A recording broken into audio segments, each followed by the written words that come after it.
We are introducing our way too early top 25 rankings. And something that we said last year, Brian, is yes, we are going to critique and give our opinions on other people's lists when they put them out. But that also doesn't mean that we're going to be some of those people that critique, and then don't put out a list of our That's own. right. So very excited about doing this. If you're going to hammer people for the opinions that they have and the work that they do, then you should be willing to come up with your own rankings as well. And so we're going to do that, Trev. And this is fun. I always enjoy doing these because, again, this is honest analysis.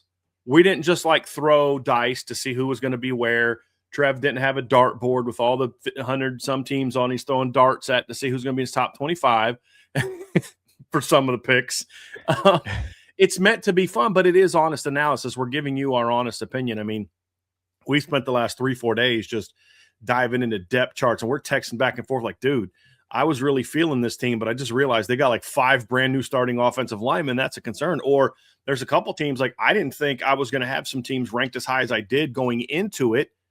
And then you kind of compare them to other teams, and you're like, boy, this team has a chance to be pretty good this year. So it was a fun process to go through, and it's a very broad way of looking at it. And I've given Trevor the freedom to kind of put his ranking together the way he wants to without a lot of direction. And I'll let him explain when he gets to his sort of like what his philosophy is. Mine is simply where teams should rank at the beginning of the season. This is not a prediction of who will be ranked at the end of the year.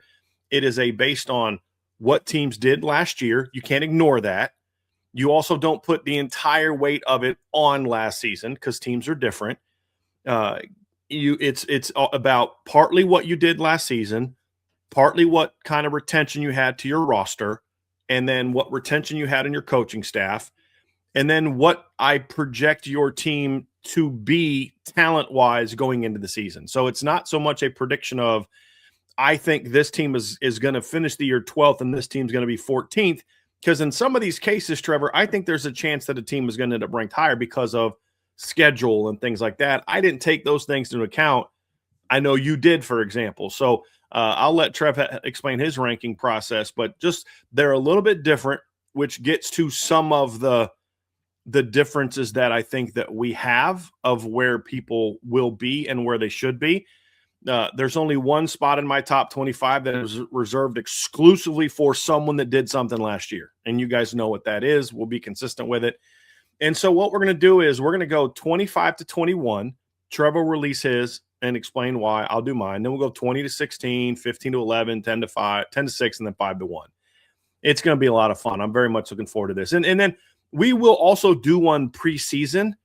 We'll do this same kind of show in the preseason after spring ball, and we know who's, what position battles are going to, be won, what injury teams might have gone through, as we kind of experience, be able to kind of dive into what teams did in the spring and into the summer. So, although there'll probably a little less of that big change this year in the preseason because there's no spring portal window.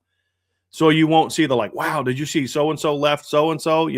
There's not going to be as much as that this year, barring a bunch of lawsuits maybe happening. So it's going to be fun. Now, here's something we want from you. And number one, we are going to try to do a mailbag at the end of the show. So you can go just if this first 2 parts goes like 3 hours, we may not get to a mailbag. I don't think it will, because after the top 25, we're going to dive into where Notre Dame is ranked in all the preseason rankings, the betting odds, and just kind of say, is Notre Dame worth the hype? And then also, why are they getting the hype that they're getting from some? And there's some legitimate reasons, and we think some not so legitimate reasons that we'll dive into for that. So you can go ahead and start throwing your mailbag questions in there. But Trev, I'm ready to go. I'll let you explain kind of your ranking philosophy, and then we'll kick things off with you diving into your 25 through 21. And this isn't a debate. This isn't going to be me, Pepper, and Trevor like, oh, I can't believe you had that team that low. We may ask each other some questions. If we see one of you in the chat kind of raise a question about our spots, the other one may bring it up and then have it address it as opposed to waiting till the mailbag. But this is just kind of meant to lay out, this is what I think, this is what Trev thinks, and then we want to know what you guys think. So give us your rankings. And obviously, if you haven't put a top 25 together yet, that's fine. But, maybe a top 10. Maybe you can be thinking about what your top 10 would be as we get closer and closer, because we do like hearing what you guys have to say about things. It is part of the fun that we have doing the show is obviously talking ball, but the other part of it is when you guys share your thoughts and analysis. And so we want to hear that as well, Trev. My ranking system is very similar to what Brian does. I evaluate what they did last year, but a lot of it is brought to how they're set up for success this season, who they bring back, what they did in the transfer portal. Schedule does play a factor in me for this because let's be real about something. Strength of schedule, I don't put too much weight in as a metric for who should make the playoffs, but who you face in the regular season is going to strongly dictate your outcome for the regular season, obviously. So that does play a part. More so for the teams on the bottom part of my list. There's one team in particular that weighs a very heavy factor into, but it's something that I evaluate. I also go into different coaching changes. You know, if there's teams out there that have to replace both their offensive and defensive coordinator, you can bring back all the talent you want in the world. But as we saw at Notre Dame, sometimes it'll take a little bit for that to kickstart if you're breaking in a new offensive or defensive coordinator, despite the talent on your roster. So all of those things are up for debate. How they're set up for success is how I gear this. It's not necessarily projecting what the result of the season is going to be, but before it gets started, I kind of look at it like, okay, like kind of like a horse race. Like, all right, which one is poised to be where, seated where, what does that look like? So I'm really excited to dive into this, but that's basically what goes into my rankings, in addition to all the things that Brian listed off, who they bring back, what they lose, things like that. So very, very excited, Brian. Yep. Let's do it. So, Trev, we'll kick things off again. We're going to go 25-21. Trev will always go first. I'll go second. And we're going to kick things off with your ranking, and you start with a Notre Dame rival. I sure do. We're getting things kicked off here with the Navy midshipmen. Now, I know they're losing their big three. They're losing Alex Teska, Eli Heidenreich, and then obviously quarterback Blake Horvath. But I really liked what I saw from Braxton Woodson in the limited times that we got to see him. Obviously got to see him against Notre Dame with Horvath sitting out. But Brian Newberry is a huge part to their success. He's a really good coach. Last 2 seasons, he's been 21-5, and he's had back-to-back wins in the postseason. I think that they have a pretty good thing going on right now with Navy, so I have them getting started in the top 25. Now, I know I evaluate schedules as well. A little bit tough because theirs isn't finalized yet as far as dates go. Sometimes that, you know, depending on where an opponent falls, will play a factor as well. But right now, I got the midshipmen kicking off my top 25. So very excited for them. Number 24, I have the Penn State Nittany Lions. Now, I understand there's been a lot of chatter about this team going on in the offseason and obviously all through the regular season, and understandably so. They were projected to be national championship winners before, and that conversation, Brian, was squashed essentially before we got to October. Almost. What a difference a year makes. Like, seriously, like, and look, I had him third or fourth. It's not like Trev was so wrong in having him number one. What an idiot. He should have had him third or fourth like I did. But no, it's just what a difference a year makes. Where last year, everyone had them as the top 5 team going into the preseason. And now I'm looking at you having them 24th and being like, really? You have them in the top 25? Mm-hmm. The Penn State Cyclones are in the top 25? You know what I mean? Like, it's what a difference a year makes. It is wild. So it is, man. It is. And they lost a lot. I don't want to try to paint this picture of, they're going to galvanize around the returners. It is, Brian, you made the joke, the Penn State Cyclones, but there's a lot of Iowa State going up to Happy Valley. But where I have a little bit of confidence with this team is when I look at their schedule and what they have. Now, if Iowa State is essentially the same team that they were against this schedule, there's a good chance that they just go 8-4. It's bad, man. I mean, it's really bad. They get borderline 5. I don't want to hear anybody talking about Notre Dame's schedule unless they're going to first talk about Indiana and Penn State's schedule. You can miss me with all that. 100%, bro. They get Marshall, Temple, Buffalo, Wisconsin, Northwestern, Purdue, Minnesota, Rutgers, and Maryland. Now, they have tough games sprinkled in there. They play Michigan on the road, Washington on the road, and then USC at home. But I don't want to see anybody try to paint this picture. Like, I understand it's Matt Campbell's first year. He's a good coach. And I don't think Penn State competes for the Big Ten title nor a playoff spot in year one of his regime. But he's bringing experienced players with him, including Rocco Becht. He's not a big game quarterback, but what's the big game on the schedule for them? So I look at this and projecting a little bit forward, I could see them, if he just is who he was at Iowa State, I could easily see him going 8-4 against his schedule. So I have the Penn State Nittany Lions at number 24. And number 23, kind of sticking with the ties to Penn State, I'm going with the Virginia Tech Hokies. I am. And look, man, I'm buying into the James Franklin hype. I love the fit here. He was able to bring in 9 former Penn State players with him. I think they did a fantastic job in the transfer portal. I believe On3 came out with an article earlier today talking about how Virginia Tech had a top 10 portal cycle in their eyes as well, strongly led by Ethan Grunkmeyer. Now, he was the starting quarterback after Drew Aller got hurt. He showed me a little bit. I thought he had a little bit of chops against Ohio State when he had to go in and play them on the road. So freshman. He was, man. A lot of talent there, too. He's just a couple of years away. I think going to the ACC and playing a Virginia-level schedule, not playing with the expectations of what you have at Penn State, I think that's going to benefit him a lot.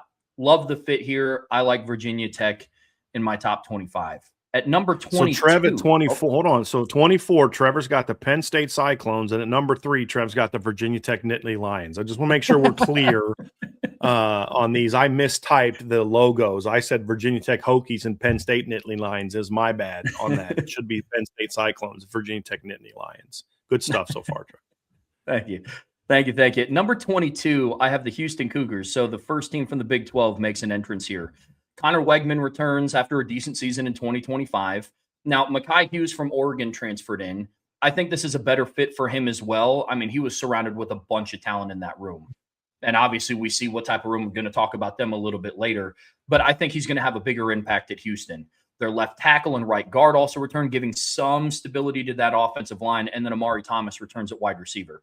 Defense is going to have to improve. They finished ranked 47th in the country in scoring. Wegman's a solid quarterback, but he can't put the team on his shoulders for 12 games. That can't be his expectation. So when I'm talking about Houston, a little bit of projection here moving forward, but I like them at the bottom, rounding out the top 25, because I think that this team does have potential here. I really do. So I'm going to see what noise they can make in 2026. That's for sure. And I love the fact that they have their quarterback of the future already. Me too. Ready? Yes. I thought that was perfect. Absolutely.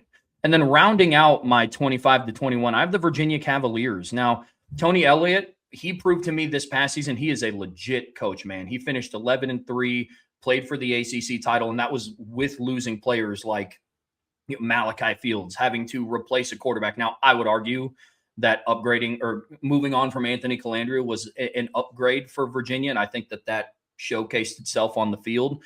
I like the Bo Prabula pickup. I like his fit at Virginia a lot more than I do with his fit at Missouri. Just got to hope that he stays healthy for the duration of the season. At receiver, they return Jamal Edrine and Cameron Courtney, and then 3 starters returning on the offensive line. And that's not counting Monroe Mills, one of their right tackles that they're also getting back from injury. Maddox Marcellus, one of their leading tacklers last year, withdrew from the portal. So they have some presence of veteran leadership there. I like Virginia kind of rounding out and almost as a dark horse in the ACC. Once again, Tony Elliott built a lot of faith in me from this past season, man. So that's my 25 to 21. It's good stuff, Trev. So I'm going through this because apparently these things aren't sometimes you got to hit Zoom to fit on all these. So I'm trying to go through it and get all these going. So let's just pull up Trev's top 21 to 25 again, and then we'll dive into mine. I'm going with the Tennessee Volunteers, Trevor, and this is assuming that Joey Aguilar does not come back. He is obviously part of the lawsuit with Diego Pavia trying to get an extra year of eligibility. I think both of those are unlikely to happen. You're already seeing Pavia going through Senior Bowl workouts and things like that. I think their arguments are a lot less likely to go through. I'm going with the assumption that their starting quarterback is going to be George McIntyre. And when I look at what Tennessee has coming back, Trev, obviously I have some concerns about the offensive line, but there's some things I like about this football team too, Trev. I think that they did some good things this offseason in the portal.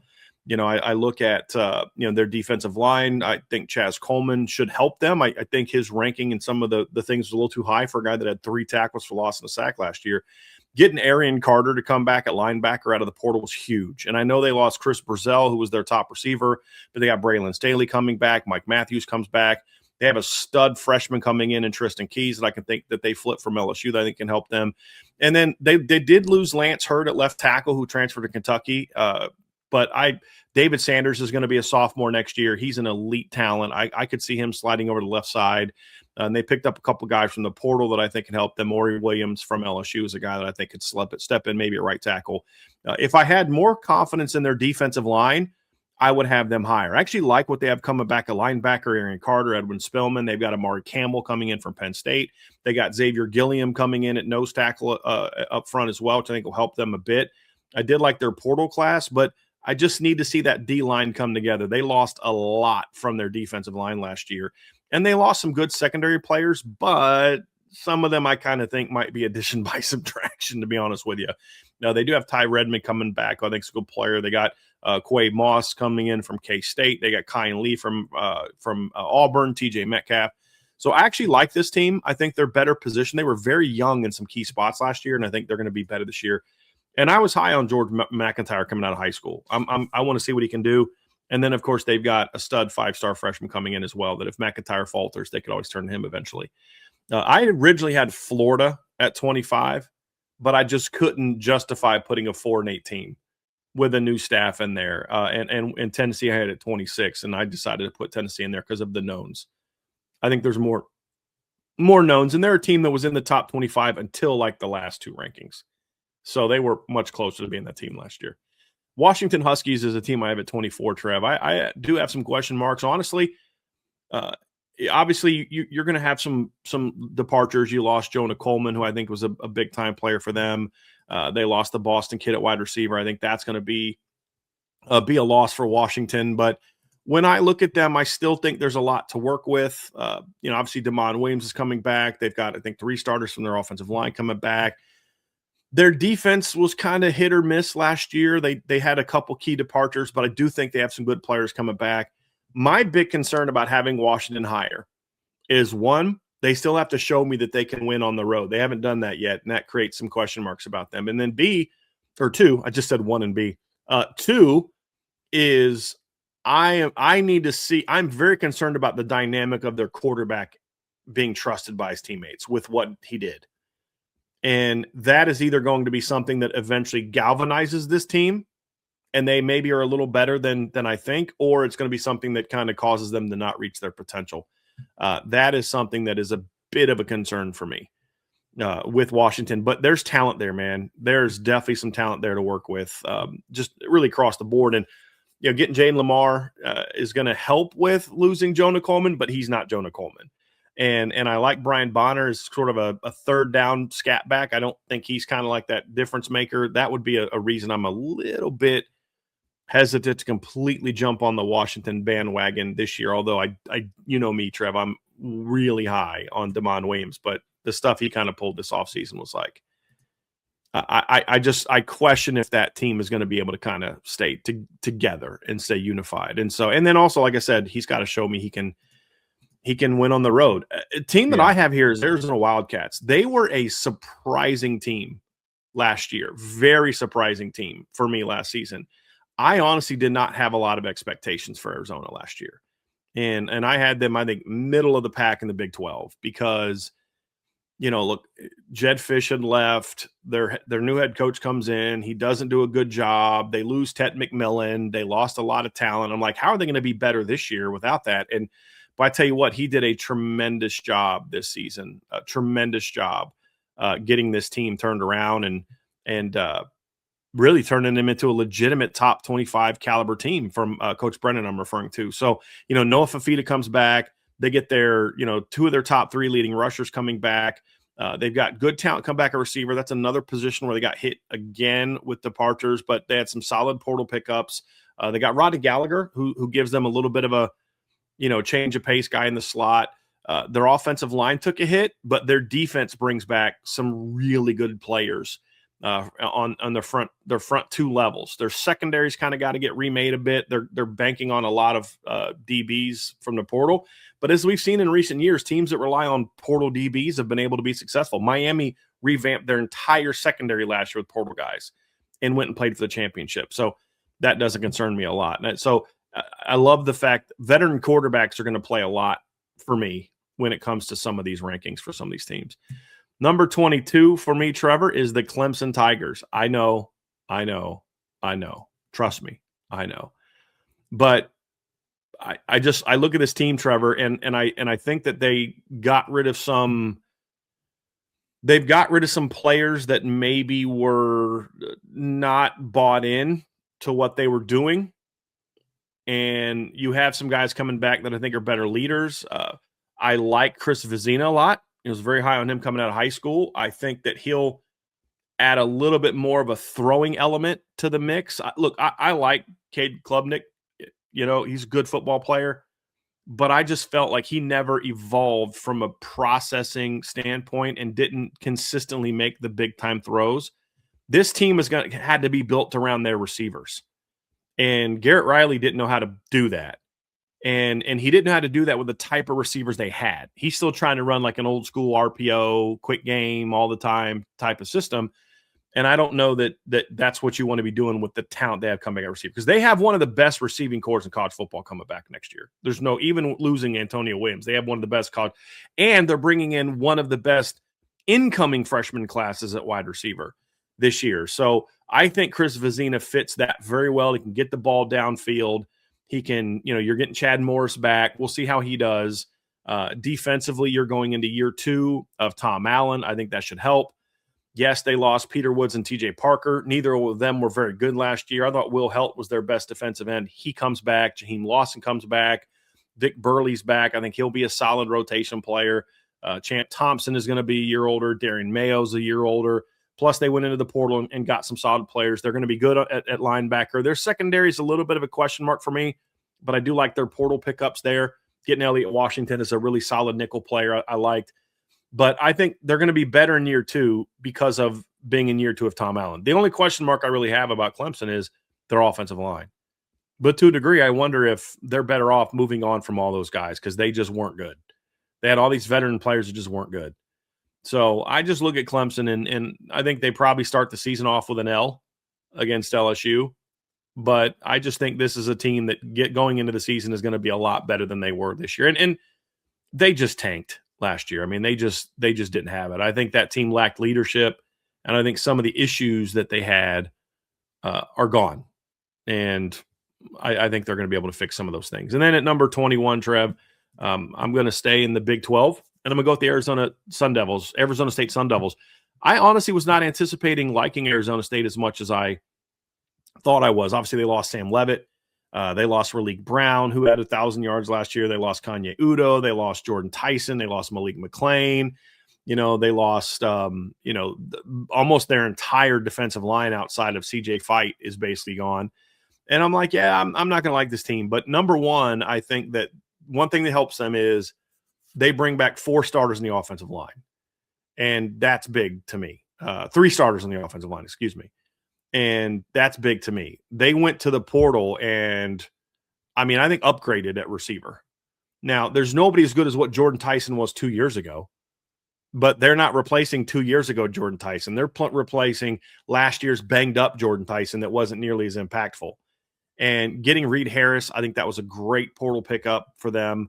Obviously, you went out and got Amarian Miller from Colorado, who had over 800 yards last year. Raiden Vines-Bright, who was a solid slot player for Washington as a freshman. And then you've still got Derek Yasubio coming back. You've got Jaron Hamilton coming back.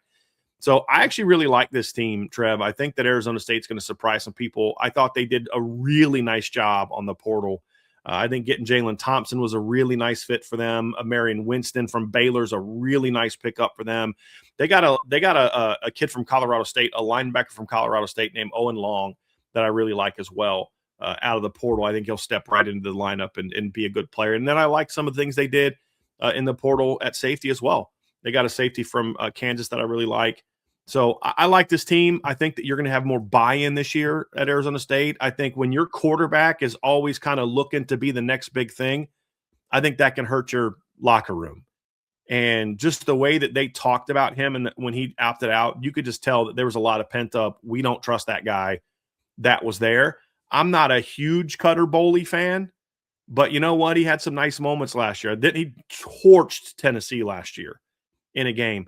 But he's going to have great weapons around him this year and a pretty veteran offensive line. So Arizona State is a team that, as I studied teams a lot more, went up on my list more than I thought they would. Because when you go into these lists, your first thing you're thinking of all that they lost. And then you look at what they did in the portal. They did a great job in the portal. They had one of the better portal classes, in my opinion, as far as meeting needs and getting some impact players. Their receiver portal class is excellent. Like everybody talks about how good LSU's is, and it's a very good. This might be my favorite portal receiver class, the one that Arizona State put together. When you were putting together your 25 to 21, I don't know how it was for you. For me, this was the most difficult part because I could make arguments for any one of my teams, 25 to 21, being at any one of those spots. Did you have similar difficulties with that too? Yes, I did, because there's several teams that I thought could have been higher. And honestly, I was back and forth on who I was even going to have in there. I think I had 3 or 4 different top 25s. Arizona State's a team that I did not originally have in my top 25. I had to kind of do a little bit of a redo with them, Trev. I had to be like, okay, I think I had, the first time through, I went more with sort of like, not biases, but preconceived views of teams, and then took another deep dive into their actual, what they had coming back. And then some teams changed based on, they landed some players late in the process that I think helped with them. But yeah, it was a challenge, because what makes it difficult now, Trev, is there's so much you're banking on remade rosters every year. And so some of this is a bit of a crapshoot, especially down at the bottom, because a lot of the teams at the bottom, even more so than teams at the top, are much more remade than what they were the year before.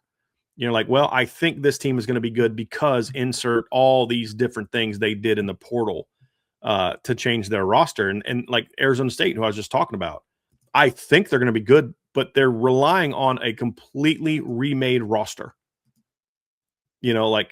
And I think it's going to work, but as we've seen with some teams, it works great. Miami, Indiana, 2 teams this year. Ole Miss, a team that lost a lot the year before and rebuilt in the portal a great deal. But then we've seen with other teams where it doesn't go very well. And Florida State's not the only example of that. LSU's not the only example of that. So a little bit of it is just, do you trust the coach? Does the coach have a track record of building through the portal? And I think Kenny Dillingham, for example, does. I think he did a nice job with that. So that's kind of where I'm at. It was definitely a challenge, Trev. It was definitely a challenge. Yeah, 25 to 21 was the hardest part for me. It starts to get a little bit clearer. The least difficult that I had with this was honestly 1 through 10. It was just kind of figuring out, okay, who's 7, who's 8, who's 9. But the teams I had in my top 10 were very easy to kind of figure out. But getting the cart a little bit too far in front of the horse here, diving into my number 20 ranking, I have the Missouri Tigers here, and I really like what they did in the transfer portal. First and foremost, they bring back Ahmed Hardy, who's probably the best returning running back in college football, just him as an individual. Running back rooms, it can be up for debate, but as an individual player, I think Ahmed Hardy takes that crown. Kwan Lacey will probably have something to say about that as well, but I really like what he did at Missouri as well. But then I go through and I look at what else they did. I think Austin Simmons is kind of a boomer bust pickup. I think he turned the ball over a little bit too much when he was at Ole Miss. But if he can continue to develop and figure out how to take care of the football, I like the weapons that they surrounded him with. They got Caden Lee from Ole Miss. The sneaky pickup for them is Caleb Goody from Cincinnati. That's one that's obviously not being talked about as much because Caden Lee was kind of that big name guy, was one of the only returning receivers from that 2024 class. Caleb Goody is a deep threat weapon. And he's somebody that he had a really long touchdown against Iowa State. Brian, I remember we were sitting in the press box at the Notre Dame Boise State game watching. And you were like, did you see the score of the Cincinnati-Iowa State game? Turn it on, and it was like 37-20, something crazy. And Caleb Goody had a really long touchdown in that. I think he has the ability to take the top off of some defenses. He's a big play threat. I like that. And then I honestly just think that Missouri is just one of those programs that's always going to have some sort of strong foundation at defense. They lost some pieces. Obviously, losing Damon Wilson is not great. He's one of those players that I believe is just somewhat of a transfer portal merchant and is always kind of looking for the next highest bidder. So is that one of those, right? Like, is that one of those additions by subtractions type of deals? Maybe not from a skill perspective, but maybe from a locker room and a position room fit potentially. So I have Missouri as my number 20 team. At number 19, this is where I have Washington. And Brian, I agree with a lot of the things that you said about Washington, kind of like how we talked last year with LSU. It's kind of like the floor versus ceiling type of deal, because a lot of the hesitations that you have about Washington, I had about putting them at 19. And so I say that I have them at 19, and a lot of this ranking is just going to kind of depend on the perception and the reception of what Damon Williams is this offseason. Talent-wise, him coming back is huge, but you got to do some damage control within the program. Like you said, losing Jonah Coleman and Denzel Boston is a big blow. I like the Jaden Lamar pickup from Oregon. And then they have 4 starters returning on the offensive line, I believe. Right guard, right tackle, center, and left guard have to replace that left tackle. Defense is going to continue to remain in question. But again, another factor that I have in here, I also look at schedules. And their schedule's rough. They have Penn State, Indiana, Iowa, USC, and Oregon. But they do get Penn State, Indiana, and Iowa at home. I think saving themselves a trip to Bloomington, saving themselves a trip to Iowa, and a trip to Penn State is going to help out. And the only teams that they play on the road that are of, I would say, like a big threat to them are teams they played on the road when they were in the Pac-12 together as well. So I like Washington at 19, but this is kind of the ceiling for them as of right now. Like Brian said, we're going to make more of these rankings, another one before like the actual preseason. And based on some reports, it could end up looking a lot more like what Brian has them ranked for sure. Number 18, I have the SMU Mustangs. Kevin Jennings coming back is huge. He's now a full season removed from the Penn State performance. And honestly, Brian, you and I talked about it throughout the regular season. I think that was kind of the little voice in the back of his head in some bigger moments in their season in 2025. It's just kind of remembering that just really head-scratching performance against Penn State in the first round of the playoffs. He's now a full year removed from that. I like that a lot. Josh Bates returned. He's their center along with their right guard, Addison Nichols. They are in a spot where they do have to replace both tackles and their left guard. Defense is going to be young, but I think they're going to be talented. I like a lot of their portal pickups. There are banking on some of them to come in and be day one starters. I'm thinking of guys like Javon Thomas, cornerback from Texas A&M, Jamal Anderson, a linebacker at Clemson. They're probably going to have to be inserted day one, but some others are for depth pieces. I like the Jalen Hale pickup. He's a wide receiver from Bama. He's a talented kid coming in from Tuscaloosa. So this is more I love the skill talent on this team. If they're able to hold up in the trenches, I like the opportunity that SMU is going to have in front of them this season. Definitely going to be one of the more quality opponents on Notre Dame's schedule. That's for sure. Number 17, I have the Michigan Wolverines. Now, the drama this offseason was absolutely crazy, but now that the dust has settled, I wanted to see where they stood. Brian, to your point that you said earlier, it's so hard. It's so easy to just look at a team and just be like, okay, they lost their head coach to a crazy scandal. There's a lot going on about their signing class, and some people had to go and get approval to be removed, and, you know, they're searching for a head coach, but who did they find? You know what I mean? They went out and they found a very veteran coach. I looked at who they brought back, and honestly, this Michigan team is in a relatively decent spot. Bryce Underwood is going into year 2 and now has a head coach and an offensive coordinator that have familiarity with coaching a dual threat guy like Devin Dampier at Utah. I think they have an underrated backfield in the Big Ten. I think the 1-2 punch of Bryce Underwood and the Marshall kid, I think that's a very underrated room. I think their secondary is going to be pretty decent. They returned Jair Hill. Rod Moore is now healthy. He got granted a 6-year. They're going to be young, but I like what they have put together here. I really do. I think, and his name is escaping me. I'm kind of mad at myself for not writing it down. The Utah head coach that came over to Michigan. I keep wanting to say Kenny Dillingham. Kyle Whittingham. It's not Kenny Dillingham. Good Lord. Kyle Whittingham. A little bit different. A little bit different. Yeah, very. But Kyle Whittingham coming over from Utah, I think, provides that program with a lot of stability that it was in much need of. Much need of. And then at 16th, I have the Iowa Hawkeyes. I was trying to figure out a place of where to rank Iowa. And they're a team to me that is just kind of, you know, they are who they are. And, you know, you have other outlets like our friends over at FanDuel think the exact same thing. Like they have better odds to win the national championship this upcoming season than Virginia, but they don't have as good of odds as Clemson. And so when I look at this Iowa team, at least 8 wins every year since 2015. I'm not counting 2020. They went 6-2. I think if they played a 12-game schedule, they would have won 2 of their last 4 games. They have a relatively favorable schedule. They get Ohio State at home. They do play Michigan on the road and Washington on the road, and those are by far their 3 toughest games. If they figured out how to have a competitive offense in big games, I would put them higher. But for now, like I said, they are who they are. They're going to have a stout defense, and I do have a lot of faith in Kirk Ferentz to have Iowa always as just a perennial middle of the pack AP top 25 team. And so that's who I have it at number 16, Brian. Yep. 20, I have the Iowa Hawkeyes. Trev, I had a similar issue with you. There's a lot about Iowa I like. There is. You know, they've got Kamari Moulton coming back. They went and got LJ Phillips from South Dakota, 1,000-yard, almost a 2,000-yard rusher. They should be good there. I really like the Reese Vander Z kid. I think he's he's a breakout candidate for me. Big, tall kid. Got 2 nice FCS transfers coming in that I like. One kid from Rio Grande. I'm like, I'm not going to like this kid. I watched this film, Tony Diaz. I'm like, this kid's a good football player. And it's a fit for what they do. And like they had a stud at receiver last year in Caden Wetchen, and they didn't use him. So it's like, that this is not who they are. The question for them is going to be up front. Obviously, they lose Bo Stevens in the NFL.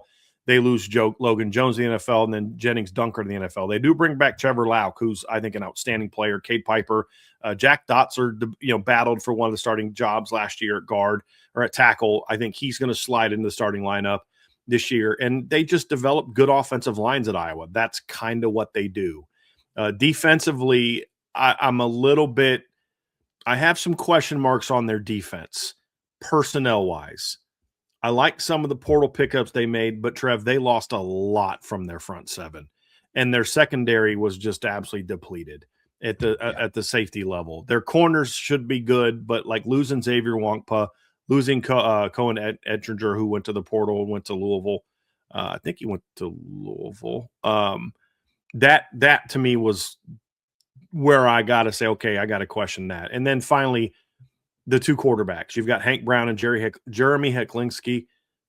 There could not be more different. Hank Brown is 6'4", 215. Jeremy Hecklinski's 6. I can't even say his name. It's like that's why I never was good at Spanish. I can't roll my tongue like that.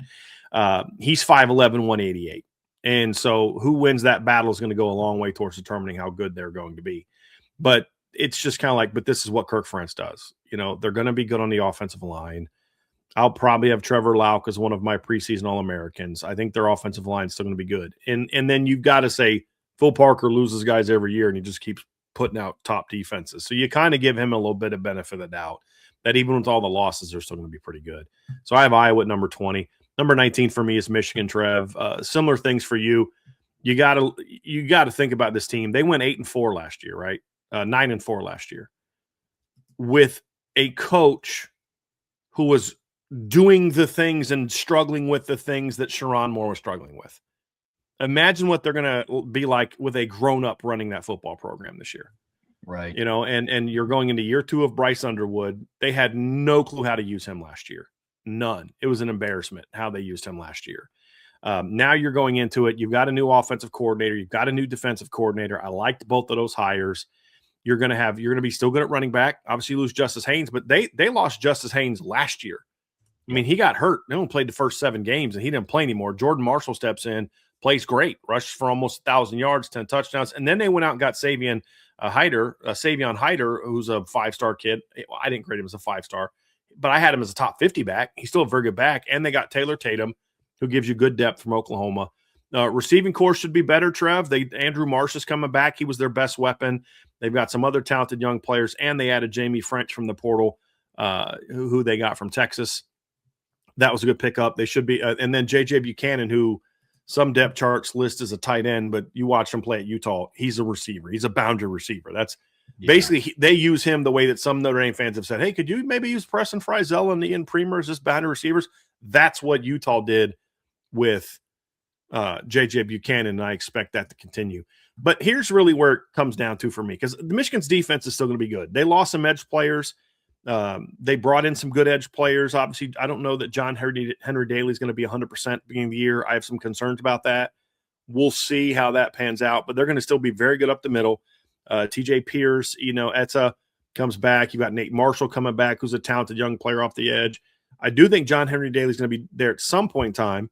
They have a freshman coming in. I think their linebacker core is going to be good. Their secondary is still talented. They got Smith Snowden out of the portal. Like, their defense is going to be good, and I love their D coordinator they got from BYU. I think he does an excellent job.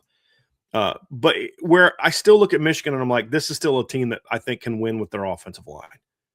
You've got Blake Frazier. You've got Evan Link coming back. You've got Andrew Sprague coming back. You've got Jake Garnara coming back. I look at this team. Ty Haywood transferred out. Obviously, Caden Strayhorn transferred out. They lost El Hadi and Greg Crippen, graduated. There's still a lot of talent coming back for them. And I think their offensive line is going to have a shot to be pretty good, especially when you think about removing the toxicity there. So, and I also think Bryce Underwood's going to be a lot better in year 2 than he was in year 1. I think Michigan did a horrible job of using him last year effectively. Horrible job. And still went 9-3. So I think this team is going to be pretty good. I know Notre Dame fans hate to say it. I don't even like to say it, to be honest with you. I mean, I despise Michigan, but that's just what I see. I see a team that's got a shot. 19 was the floor for me for Michigan. Not what I would have thought jumping in. Because when we first started looking at preseason top 25s, I'm like, people are putting Michigan like 11, 12. Like, are you serious? I actually had some conversations about that. But I just think there's too much staff turnover. There's too much turnover in the trenches for me to say, okay, sure, they're that high, but it won't surprise me if they end up finishing better than where I have them starting. Yeah, year. we see that the same. I'm very confident in what Bryce Young's going to do in year 2, but Michigan being a top 11 team, top 12 team, like I mean, he would have to put on quite the clinic this upcoming season. I get you completely. Agree. Number 18, I've got the Louisville Cardinals. Louisville is a team that I had a lot of variance where I had them. At one point in time, I had them 13. At another point in time, I had them lower just because they're such a hard team to read, Trev, because they're once again completely being rebuilt in the portal. Their receiving core will be brand new. Their offensive line literally will be brand new. Like across the board, all 5 starters will be brand new. And when I look at those things, Trev, it's kind of like, man, I just don't know where to put them. But then you look at who they're adding, and you're like, okay, they still bring Isaac Brown back, and they've got a brand new receiving core. But one of those new receivers, Trey Richardson, who's really good from Vanderbilt. LaWayne McCoy's a good player. They got Trayshawn Henry coming back. They got Brody Foley out of the portal, who I didn't want Notre Dame to take because I think Notre Dame's got a lot of good young talent, but he's a good football player. And then now, like I said, you're basically rebuilding almost entirely your trenches through the portal. I think you've got like one guy with any starting experience in the offensive line coming back. You got a transfer from South Carolina who was out last year. You've got a transfer from BC, a transfer from Kentucky, who didn't even start at Kentucky, a transfer from Georgia Southern. And then your defensive line is basically got one returning starter as well. But the guys they brought in, there's good football players there, Trev. And same thing with this safety. As I mentioned, they lose one of their top safeties, but Keon Entringers, who's a very good player for Iowa last year, comes in. TJ Banks comes in from Ole Miss. They're very good at linebacker this season as well. And then there's a level of confidence that you give Jeff Brom that he can turn over a roster through the portal and still win 9 games. But he's also shown that they're going to lose games that they have no business losing. And that's why I just couldn't justify putting Louisville higher. The thing that's going to determine how good they're going to be this year is, can Lincoln Kienholz step into the starting lineup and develop quickly, because he's never played a meaningful down of college football, and can their lines hold up? If those two things happen effectively, I think Louisville will surpass my ranking. If those two things don't pan out, especially the lines, then I could see them dropping and struggling to stay in the top 25. That's going to be the big question for Louisville. But there's no doubt that they have a talented roster this year. Number 17 for me is Houston Cougars. I actually like Houston a lot, Trev. I was looking at them like, man, they didn't go to the portal a whole lot. And then you look at like, okay, well, now I understand why. They do have Connor Wegman coming back, who had a heck of a year last year. 2,700 passing yards, almost 800 rushing yards, 36 total touchdowns, only 9 picks. He found his comfort zone. The pressure of being at an SEC school was kind of off. The pressure of kind of looking over his shoulder every time he make a mistake was gone. They've got Keshawn Henderson coming in, who is a stud freshman quarterback. He can groom, find some opportunities to get him into games, just to let him kind of get his feet wet. He's the future. Connor Wegman's the present. They did lose their starting running back, but they got Mekhi Hughes out of the portal, Trev. And I didn't love him in Oregon, but I think this is a much better fit for him. You also are going to have Connor Wegman is going to be bringing back his top pass catcher from this past year, Amari Thomas. And then they went to the portal and got, Trent Walker from Oregon State, which is a really nice pickup. They got a talented high school kid named Paris Melvin, who was a hybrid running back slot receiver that Notre Dame actually looked at coming back as well. Good at tight end. They do have to turn over their offensive line a little bit, but they got Drew Terrell from Miami of Ohio that I like. Shadre Hurst was a really good player at Tulane. Got him as well. So I think they rebuilt that pretty well. Their D-line should be very good this year. They bring a lot back at linebacker. Their best DBs return. This is a very talented football team, and Willie Fritz has shown when he has an experienced team, they're going to be good. And this is a much more experienced team than what he had last year. And last year's team finished ranked, I believe. So I'm actually really high on the Cougars this season. And Willie Fritz and the quarterback and just the overall skill is like legit good. And I was not, I kept, like last year, you'd see him win. And I'm like, yeah, this team isn't that good. I mean, why do people keep hyping it? And then you just watch them play. You're like, dude, this guy, I watched them. The first time I watched them was against Oregon State. I'm like, dude, they needed a comeback to beat Oregon State. Like, no, this team ain't it. But they just got better and better and better as the year went on. And as I said, we know what Willie Fritz does when he has veterans on his football team. They're very good. He's one of the, and I know Andrew Gilmore's going to love me saying this, but he is without a doubt one of the 3 or 4 most underrated and underappreciated head coaches in all of college football. Yeah. Number 16 is the Ole Miss Rebels. I am making this ranking assuming that Trinidad Chambliss is going to come back. So I'm not making this ranking like, oh, I don't know. I'm making this ranking assuming that Trinidad Chambliss is going to come back. I'm just going to come out and say it, Trev. I think a lot of what happened this year was they had a softer schedule and they got a pretty good draw to get to the semis. Now, they battled Miami tough. They were a good football team last year. But the guy that built that team is gone. The offensive coordinator that called that offense during the season is gone. The defensive coordinator, who I'm not high on, and I felt their defense was their weakness last year, is now their new head coach. They had a bunch of kids leave. Now, they have some good players coming back. Trinidad Chambliss is legit. You've got Kejuan Lacey coming back, Deuce Alexander coming back. I like the 2 portal kids they got from Syracuse. Darryl Gill and Jonte Cook are good. I think their offense is still going to be very good. I think they're going to score a lot of points. I have them lower because I think their defense, which wasn't very good last year, is going to be way worse this year. They lost a lot from their defense, and the defense wasn't good to begin with. And I'm curious how the defense is going to be with Pete Golding now being the head coach. I get that they were good last year. I think some of that was a little bit of smoke and mirrors, to be completely honest with you, and schedule related. But I don't think this team defensively is going to be able to do enough to stop teams. I see them losing a couple shootouts this year, and that's assuming that you can figure out your tackle situation. And so they're going to be relying on a couple guys that are new, that one of them is, I question how good he is. So I'm not as super high on Ole Miss as a lot of other people, Trev. It was a great year they went through this year, no doubt. But I think this year's team is going to look a lot more like the 24 team than it will the 25 team. That's fair, and I'll get to them here in a little bit, but we have very, very similar concerns about Ole Miss. We kind of get into that floor-ceiling debate, but let's kind of jump things off here and get into my top 15. And at number 15, I have the Alabama Crimson Tide. I'm going to just rip the Band-Aid off and say it. This is not your older brother's Alabama team. As what the playoff committee came to find out, is what the ESPN talking heads came to figure out. This is not Nick Saban's Alabama. So I had to kind of sit down and look at what they do bring back and what is the outlook of this team. I think they're going to have elevated quarterback play, and I have a lot of respect for Ty Simpson, especially after the decision he made to forego going to Miami. I think that's what makes college football great. From a skill set perspective, from an ability perspective, I think they're getting elevated quarterback play, whether they go with Austin Mack or Keelan Russell. I think the tendency is going to lean into Austin Mack because that was kind of Kalen DeBoer's dude that they brought in to replace Michael Penix, but it would not surprise me at all if Keelan Russell won that job.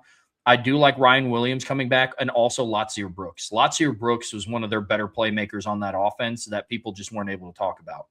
The biggest key, obviously, for their offense, and I'm going to keep talking about it until they figure it out, or they just, Kalen DeBoer comes out and says in a press conference, quote, I have no desire to run the football.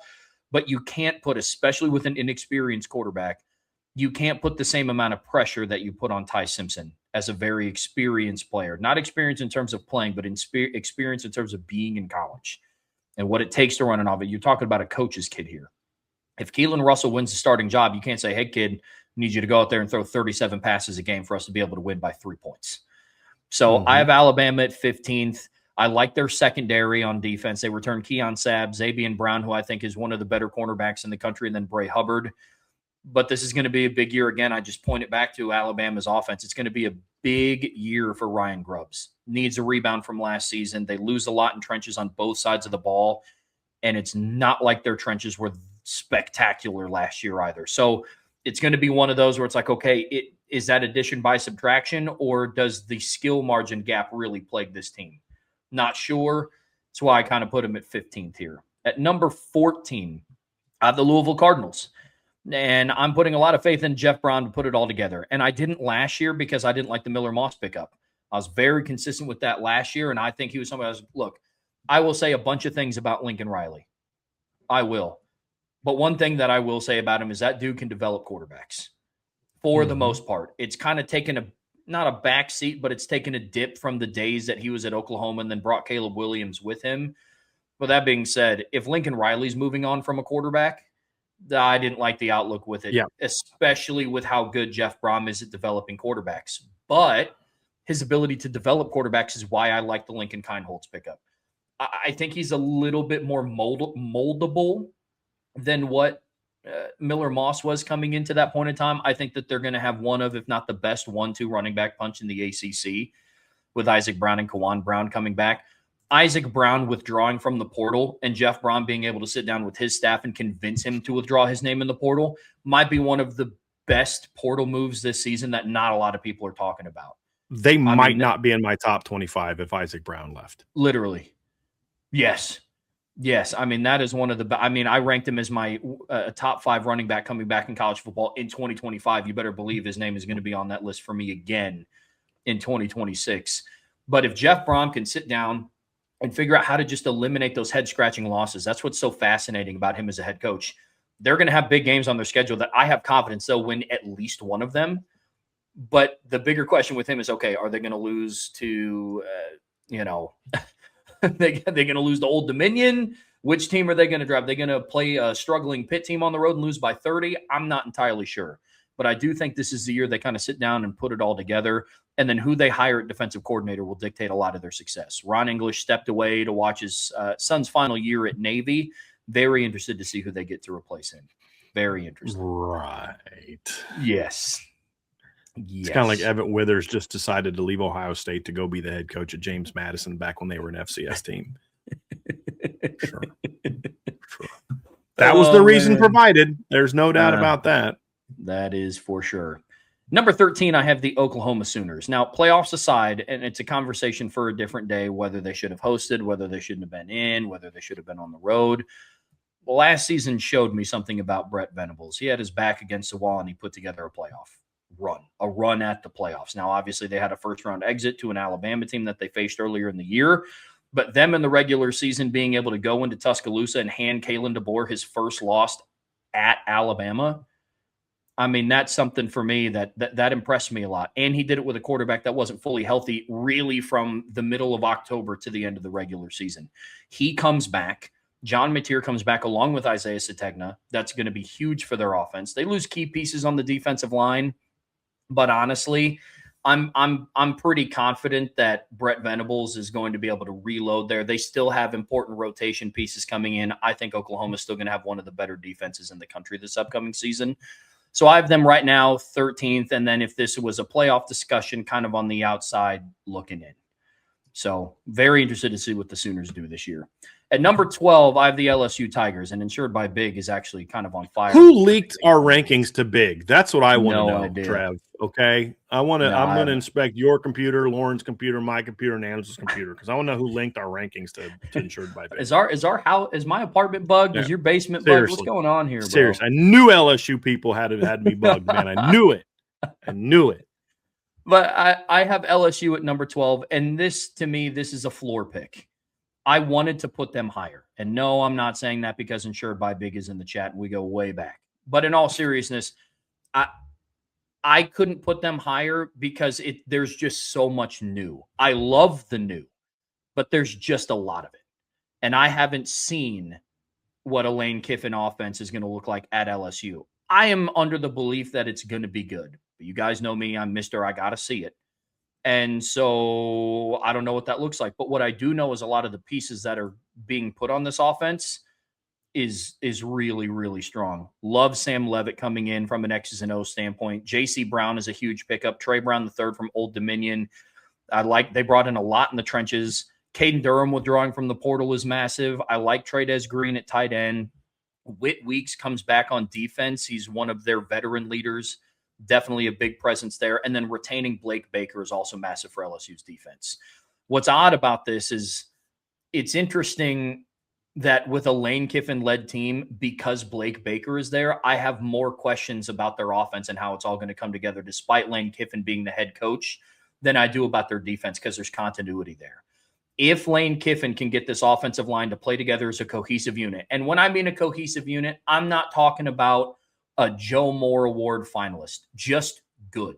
They are a good offensive line. This LSU team is going to be able to score points. Body on a body, dude. That's literally going to be the key. And I don't know that they can do that. That's going to be exactly. Yeah. Exactly. So if they are able to do that, they're going to be higher in this ranking for me than 12. But because there's so much new, I couldn't put them higher than this, which leads me to my 11th pick, the Ole Miss Rebels. Now, if somebody wanted to sit down and debate with me, LSU should be above Ole Miss, I wouldn't have a whole lot of disagreements here. But I watched, and yes, it was with a Lane Kiffin-built team, but I was able to see what Pete Golding was going to do somewhat as a head coach at Ole Miss in the playoffs in big moments. That does carry a little bit of weight with me. This also does factor in Trinidad Chambliss coming back. If Trinidad Chambliss doesn't come back, I'm not having them at 11th in the one that we do. The deuce is going to be loose, baby. He is. The deuce will be loose in 2027. You can't ask Deuce Knight to do what Trinidad Chambliss did in 2025. You can't ask Deuce to do that his first year as a meaningful starter. I love the performance that he had against the FCS team that Auburn played, but you can't ask him to do that for an entire year against an SEC regular season schedule. But I go and I look at what else Ole Miss does. Okay, it's Pete Golding's team. What will he do with it? They return a good amount on offense. I love Laquan Lacey returning. Like I said, he's kind of in contention with Ahmed Hardy being like the best returning running back in college football. Then they return some pieces along their offensive line. They're going to look very different on defense, especially in the trenches. But if Pete Golding is the defensive-minded head coach that people claim that he is, then I think that the defense has to take a step forward. Because if Chambliss doesn't come back, you can't ask Deuce Knight to get into a shootout every single week. And even if Trinidad Chambliss does come back, you shouldn't be in a spot where you have to ask him to be in a shootout every single week. But with Ole Miss, this is the ceiling. So my 11 to 12, I went ceiling versus floor. I think this is the highest that I'll put Ole Miss, especially if Chambliss doesn't come back. But that is my 15 to 11, Brian. Good stuff, Trev. I have Bama 15. This is one of the teams. We had 4 teams that we had in the same spot. Bama, I believe, is the lowest ranked one that we had. Agree with a lot of things you said. Here's my case for Alabama. Here's my concern for Alabama. You're going to have, your receiving core has to show me something, because Ryan Williams has all the talent in the world, but he was a very mediocre player last year. Their dude was Jeremy Bernard, and he's gone. Isaiah Horton was a good player for them down the stretch. He's gone. But with Ryan Williams, with Latzir Brooks, with Noah Rogers, you should still be good at receiver. You should be good at tight end. Their running back room is better than what we saw last year, and they've got a kid coming in by the name of E.J. Kroll. He basically pulled a Teddy Gerard. He was originally part of the 27 class, came in, reclassified to 26 much earlier than Teddy did. He's a stud. The question is, it sounds great to talk about Bama wanting to run the football, but like Trevor said, I need to see it. Like, it's right now, it's just kind of against his DNA to run. He's going to have to change that. And if he's going to change that, he's going to have to do that with a brand new offensive line, which could be a challenge. He's going to need to do that because whoever starts a quarterback, whether it's Austin Mack or Keelan Russell, I'm kind of leaning towards it being Keelan Russell. I just think after a year in the system, the talent kind of takes over, and he's a very talented player. Do you really want to ask Keelan Russell to run a veteran-led offense that has all the different things that a quarterback must do? You have to take some of the pressure off of them. So Bama's going to have to adjust their way of thinking right now offensively. That's the key. And, they went into the portal. They got some guys. You got Ty Haywood out of Michigan, who's a former top recruit who barely played last year. They got Caden Strayhorn from Michigan. They got some guys. They got Javen James was a very late addition for them. He should step in at left tackle. He was a solid player at Mississippi State that I think will be better this year. They got a depth player, Nick Brooks out of Texas, who's an okay player. But there's a lot of question marks up front, Trev. They're going to need a lot of young guys who haven't done a whole lot, whether it be, Casey Poe, somebody like that. They're going to have to, those young guys are going to have to step up and rebuild that line around Michael Carroll at right tackle, because what we saw last year was unacceptable. And they moved on from their O-line coach. It sounds like they're bringing Adrian Clem in. He's got a strong reputation of building running offensive lines. I'm thinking that that's going to be a direction they decide to go. I don't think you bring in Adrian Clem if your goal is to still run a pass-first offense. And I don't know that Adrian Clem takes that job if that's the case. I could be wrong, but maybe I'm just giving Kalen DeBoer too much credit. But I think you have to do that. The reason I'm a little lower on Alabama, Trev, and than maybe some other people are, and actually we're higher on Bama than some other people, is I still think they have major question marks in the front seven. I like the Pierre kid. He's very good. Devin Tompkins was a solid pickup at the end. They were a very different team last year when LT Overton and Tim Keenan were not on the field. And they're both gone, as is James Smith, as is Keon Keeley, and they weren't that great to begin with. What I do like about their defense is their secondary should be outstanding this year. One of the best safety rooms in the country. Now, I think their safety room is a little too much hype, because I don't think it's better than Notre Dame's, but it's still one of the 5 best in college football. I like Xavier Brown. I like Dijon Lee, Red Morgan at nickel. I really like their secondary, but I have major questions about their front. That's going to determine how good their defense is going to be, but it's still going to come down to their offense is going to be what determines who they are. That's just who Kalen DeBoer is. And if they can't find balance, they're going to struggle again this year to be the team they're capable of. And I think next year it may look worse record-wise because the schedule is a little bit more challenging. I think Bama's schedule here was very overrated. Georgia was very good. Oklahoma was very good. They lost to Oklahoma. Missouri and Tennessee were both way overrated. Vandy was good, and they beat a good Vandy team. But that's going to be the key, Trev. They've got to step up and become a more balanced team. And again, I don't know. I mean, Keelan Russell's probably your most God-gifted, player, God-given player, talented player on the roster on offense. Number 2 might be AJ Grohl, the freshman running back. With all due respect to Ryan Williams, he's legit. You've got to build around the run game. Now, I'm not saying make him the dude, but you've got to do more running the football. Not because that's the Nick Saban way, but no, that's what your roster is built to do.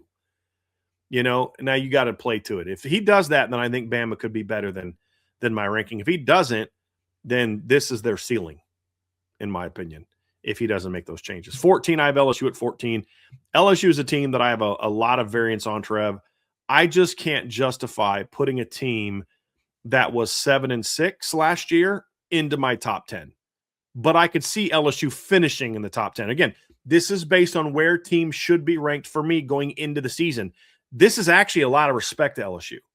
To take a team that was 7-6 and out of the top 25 and putting them at 14 is a compliment to the job I think that Lane Kiffin is going to have to do. The other thing that gives me a little bit of pause about LSU is Lane Kiffin is the only time he's ever taken over a job and turned it around immediately was Florida Atlantic. At USC, he didn't do it. Wasn't until year 2 that they showed a turnaround. At Ole Miss, it wasn't until year 2 that they showed a turnaround. And at Tennessee, he never got to year 2. Year 1, they went 7-6. So that's a bit of my concern. But he's also a more experienced coach now than he was in the past. He's also shown he's one of those coaches that can go remake a roster and win with it. So it's a little bit of a different situation. Here's what I like about LSU. They have one of the best returning backfields in the country, in my opinion. It's coaching malpractice how they wasted a year of Caden Durham and Harlem Berry. Coaching malpractice. Lane Kiffin likes to run the football. They will not waste that backfield again this year like they did last year. Like their receiving core, it's a Lane Kiffin receiving core. It's got speed and it's got playmakers. J.C. Brown's a guy, Trev, that you and I were talking about last year. The Jackson Harris kid from Hawaii, big, tall, 6'5", boundary type of kid. Eugene Wilson's just got to stay healthy. But then they've got good depth. They got a kid. Then they get a coach from Old Dominion, I believe they got one of those Old Yes. Dominion kids as well. Trey Brown. Yeah, very Yes, productive. he comes in, so I think they're going to be good there. Trey Green is one of the top 5 to 6 tight ends in college football coming back. There's a lot of talent there. He's going to have to bring it together. I'm not high on Sam Levitt. I don't see him as like the number one portal pickup of NFL first round pick. I mean, the NFL could end up doing it, but that doesn't mean they should do it. But here's the deal. He showed if you give him a really smart offensive coach and talent around him, he can win. And he's going to have a very good offensive coach like he did 2 years ago at Kenny Dillingham. He's going to have talent around him. They're not going to ask him to carry the team. Let's be honest about something, LSU fans. This was not your top portal quarterback. This is why you risked public, shame from Washington because you wanted to try to get DeMond Williams. There were other guys they looked at. They went to Sam Levitt. But what matters is, does he fit? And I think he fits very well. And I don't think Lane Kiffin is going to ask him to build around that. I think the secondary had some big personnel losses, but DJ Pickett is going to be a star, in my opinion. He was a really good freshman last year. He's going to be fine. PJ Woodland's a good player. They got Ty Benefield from Boise, who I think is going to be like just a down and coming downhill box wrecker. Whit Weeks comes back. They got TJ Daugherty from the portal from Ole Miss. Where it comes down to for me is whether LSU finishes 14-18 or LSU is in the playoffs is going to come down to the trenches for them. And this is a common theme. They're completely rebuilding in the portal. They got 3 new starters. Now, they hit big. They got Jordan Seaton out of the portal. I think Jordan Seaton is overrated based on what he's done, but he's not overrated based on his talent. The talent is there for him to be a legit SEC left tackle. He just needs to get coached up. And then you got Devin Harper out of the portal. You got Aluba from Maryland, who's a good player guard. You get Braylon Moore back. Weston Davis is back. Defensively, you get the Prince Wall kid from Ole Miss. You got Stephylan Green, who was a rotation D tackle at Clemson last year. Dominic McKinley's a former highly ranked recruit. There's some potential there, but those are still major question marks for me. And it's hard for me to put a team that's got major question marks on both lines in the top 10. But if they answer those questions, again, for me, this is where they should be preseason. It's not a postseason prediction. If LSU's lines are just good, not great, just good, this team is going to be very good next year because they've got the skilled talent to be very good this year. And running back, tight end, and receiver, and secondary. And they're going to be way better coached. Somebody in the chat literally said, Brian Kelly's a better coach than Lane Kiffin. And I think that person's out of their mind. Out of their mind, especially for an SEC team. So I actually like LSU. I just got to see the line questions get answered. But for me to put an unranked 7-6 team in my top 15 tells you that I think there's a lot of potential for them to be a good team this year. Number 13, I have the USC Trojans, Trev, and this is another team that's grown on me this offseason. You don't have USC in your top 25. Correct. And because you're looking at their schedule and making predictions about it, which I understand. I'm not doing that because this is a preseason ranking for me. But I understand your concerns about their schedule. And I originally, honestly, was going to have them in the 20s. But the more I study USC, the more I'm like, okay, I actually think this team has a chance to be pretty good this year. Allow me to explain.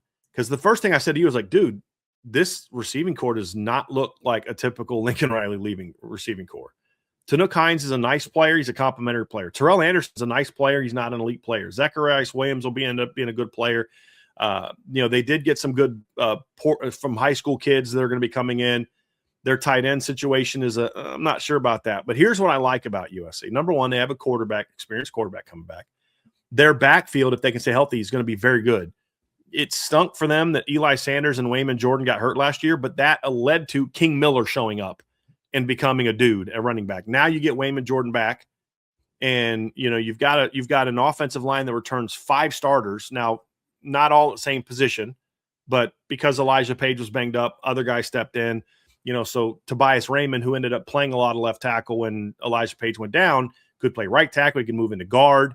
There's a lot of experience coming back. And with the exception of against Oregon and Notre Dame, I thought USC really showed a concerted effort to try to run the football last year. And I think Lincoln Riley's moving more to that. Honestly, I got to give Lincoln Riley a little bit of credit, Trev, because I think he recognized what does and doesn't work.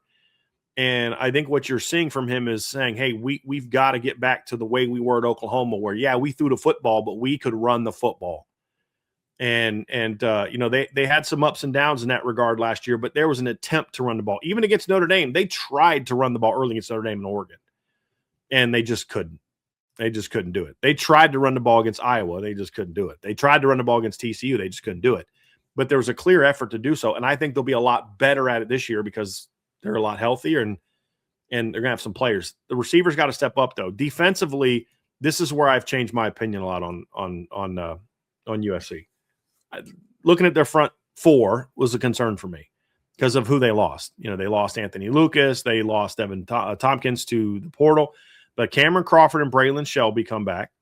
They added Luke Wafel from the high school ranks, who I think can help them right away. He's on 3 ranked him as the number 1 player in the country. Now, I don't think he's the number 1 player in the country, but he's definitely top 30 to 40 at least. You know what I mean? Like, he's a legit dude, and he can help him right away. You got Jakeem Stewart going into his sophomore year. He reclassified. He should be a freshman, and he'll be playing inside. You got the Abasiri kid coming back. There's good depth there. And there's more grinders than what they've had in the past. And I think that's important. There's not as many of the prima donna types up front. I like their linebacking core with Jaden Walker and Desmond Stevens, and I think their secondary is going to be pretty good. You get Christian Pierce back, you get Bishop Fitzgerald back, you get Marcellus Williams back, and then they got Jontez Williams out of the portal. Now, he's got to prove he's healthy. He missed most of last year with a knee injury, but I actually like USC's overall roster better than I thought I was going to. Now, I have questions about the softness of their head coach, and that's going to be their key. But if they do what I think they're going to do and really try to establish the ground game this year, then I think USC will be number 13. If they try to run what they did 2 years ago, then they will falter in this 13 ranking. You're going to be like, dude, how did you rank them that high? What are you, nuts? And that's my thing. But look, they were a 9-win team last year, and they've got a lot of good players coming back from that. And one position that Lincoln Riley's been able to show he can develop players at besides quarterback is receiver. I mean, every year, some kid that nobody's ever heard of goes out and does well at receiver for them. Or maybe a kid we've heard of, but a kid who hasn't produced a lot yet. And so that's where I kind of think that they're going to be. So that's why I have USC number 13, despite acknowledging your concerns about their team based on their schedule. Number 12 for me is the SMU Mustangs. This is a team that I have higher than most. And a lot of it has to do with the fact that they're going to have a very good offensive line. Their center and to the right side are all coming back. They've got some good portal pickups on the left side. They've got Kevin Jennings back. They got Kendrick Raphael out of Cal, a running back. Ymir Knight comes back. They got Yannick Smith out of East Carolina, good players. But there's a kid that Notre Dame fans know very well who I think this year is going to have a breakout season for SMU, and he showed flashes last year playing as a true freshman. That's Jalen Cooper, who caught 19 passes for 320 yards last year for SMU as a true freshman. He's an absolute dude. He's a stud. Now, back end, linebacker, they're good. Secondary, I think they got some good players. I do have major questions about SMU up front on defense. They got a lot of portal kids they're banking on. That's going to make or break their team. If their front seven can hold up on defense, I think SMU is going to be a really good football team this year, Trev. I really do. And you talked a lot about, rightfully so, about Kevin Jennings, and you and I have talked about that a lot. He was not the same kid last year. And I really did feel like the SMU, the Penn State game got to him. He was not the same kid early in the season. But down the stretch, he was a much better player. And, he played great in their upset win over Miami. In that game, he passed for 365 yards. And that he finished the season with last 5 games, 365 in a win, 326 in a win, 303 in a win, 250 in a road loss where they scored 35 points against Cal, and then threw for 278 in the win over Arizona. Now, he did throw 3 picks in that game, but overall played very good. He had 9 touchdowns and 5 picks down the stretch, and used his legs more. 3 of his 4 rushing touchdowns were in those last 5 games, and they went 4-1 in those last 5 games. I felt like he stopped running. I felt like he stopped using his mobility to his advantage. I think he tried to become more of a pocket passer early last year instead of just saying, dude, go play ball. And I think that's why down the stretch, Kevin Jennings was a much better player last season than he was early. And I think to your point, Trev, because I think you nailed this pretty well, I think he was a much different player in the first half of the season than he was the second half of the season. And I think a lot of it had to do with the fact that he was just not the same guy. Honestly, he was a little shook. If you look at what he did in November, Trev, he had 1,200 yards in November, 9 touchdowns, only 2 picks, and a passer rating of over 153. He was a 153.15. Right ahead of him was Arch Manning at number 19. And, in the month of November. So he was better down the stretch, and that's going to be a big reason why I think they're going to be. I'm telling you what, watch out for Jalen Cooper. Breakout season for Jalen Cooper. Notre Dame tried so hard to flip him down the stretch and he almost flipped. And he had a really good freshman year. He's going to be a stud this year. I'm a big fan of Jalen Cooper. Number 11 for me is the Texas A&M Aggies, Trev. Lot coming back on offense from a skill position standpoint that I like. Marcel Reed comes back. Reuben Owens is back. Mario Craver, Ashton Bethel-Roman. Isaiah Horton's a really good pickup out of the portal if he can stay healthy. Secondary, Brent comes back mostly intact. You get Damian Sanford coming back at linebacker. You got Ray Coney from Tulsa out of the portal. There's a lot to like about Texas A&M. Here's a couple questions of why I don't have them in the top 10, and questions that may say they may end up not even being as good as this ranking. They're completely redoing the offensive line, and they're redoing it with 2 guys from LSU and a guy from Alabama. Those weren't exactly, and a guy from South Carolina. They just went to the SEC for solid players, and they're hoping that they can put them all together and turn them into a really good line. And I just don't see it. I have some question marks about their offensive line. And then I have some similar questions about their defensive line, although not as many. They do have DJ Hicks back. TJ Searcy's back. Marco Jones showed some flashes as a freshman. I think he helps them a lot more this year's pass rusher. They got Anto Saka out of Northwestern in the portal, who's a very good player. And then CJ Mims from East Carolina. So I think their D-line, I have a lot more confidence in than their offensive line. That's going to be the key for Texas A&M. I feel good enough about Mike Elko as a coach. Yes, they have a new defensive coordinator. I think that's addition by subtraction. I am curious how Holman Wiggins is going to do as an offensive coordinator. He's taking over on offense. That's going to be a question mark with Colin Klein gone. I'm very curious how that's going to be, but I think he's going to have a very clear directive from Mike Elko, which is run the dang ball. But can they do that behind that offensive line? That's going to be the key. That's their season. That's their make or break. If the offensive line can play well, just good football, then A&M will once again be a contender for a playoff spot. If they don't, then I think A&M takes a step back. But I think they proved enough last year, Trev. They can win on the road. They can win in November. They've got dynamic playmakers. I think that's enough for them to be 11. And if they can figure out the offensive line, I think this team's got a chance to be really good.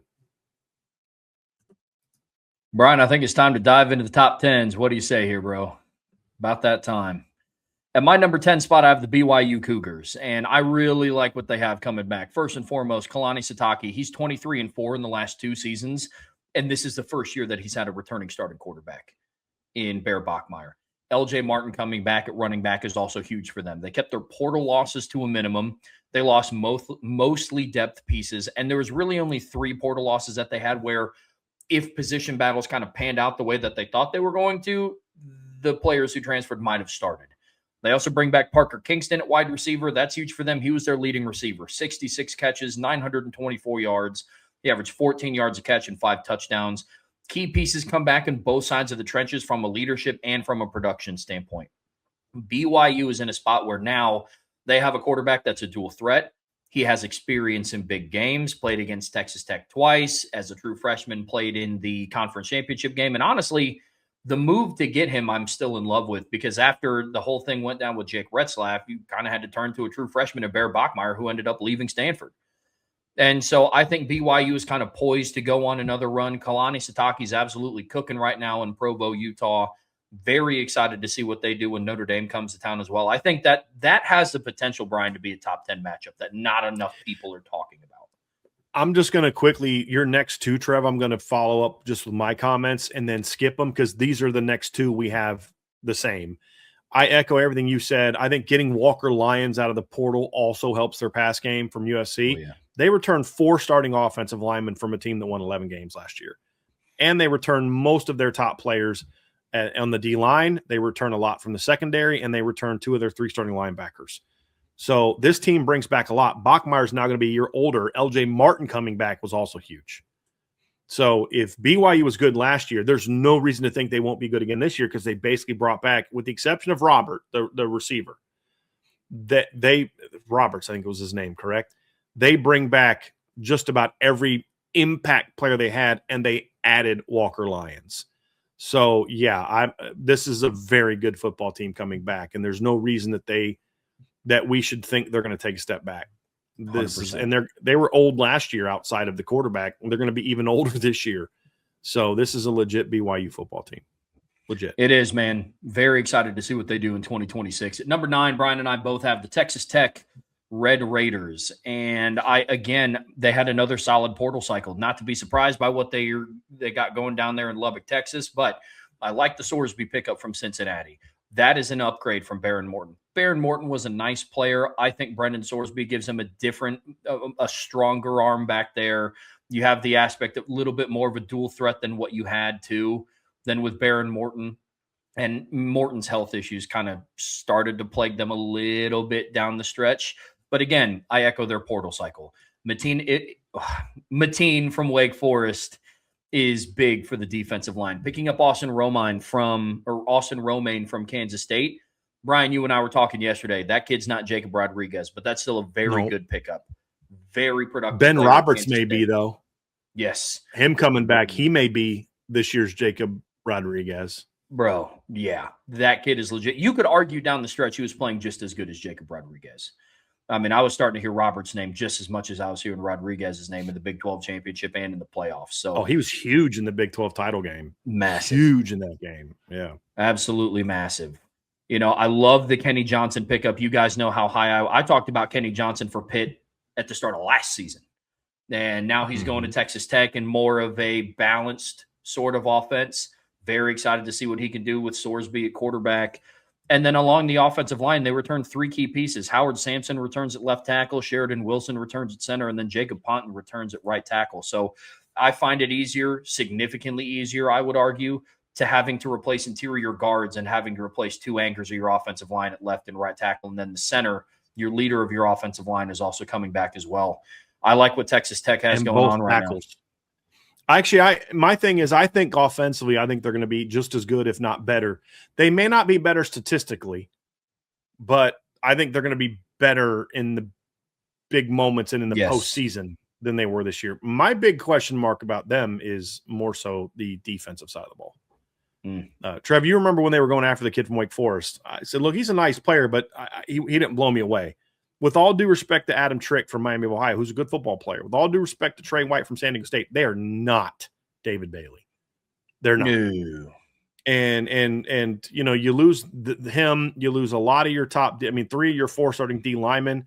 They do have a lot coming back in the secondary, but that wasn't the strength of their team last year. And I don't know that it's going to be a whole lot better. I think there are so many very good at linebacker. My big question mark is their defense. I don't know that their defense is going to be able to dominate next year like they did this year because the eliteness of their D-line prevented people from exposing their secondary. I think that might be a little bit tougher this year. And I think the Big 12 overall should be a little bit better this year.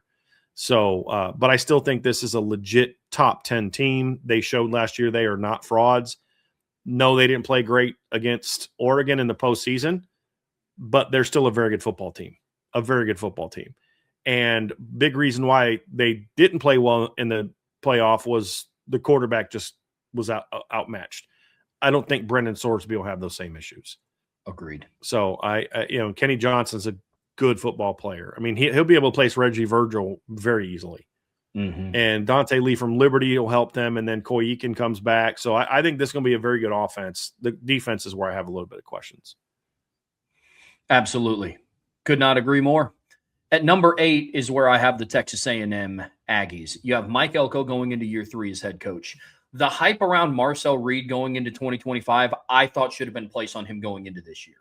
And I understand the reason for it last year. It's, he finally doesn't have to have this weird quarterback battle between him and Connor Wegman. They're switching in the middle of games, but I need to see him progress a little bit more as a passer. So my ranking with them at 8 is going to come down to two different things. One, to what Brian talked about, you're having to rebuild your entire offensive line, and you lost a lot of veteran players on that.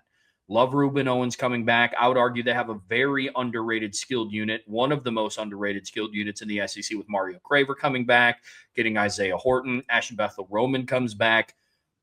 But the two biggest questions that I have for them on offense is, can Marcel Reed continue to develop as a passer?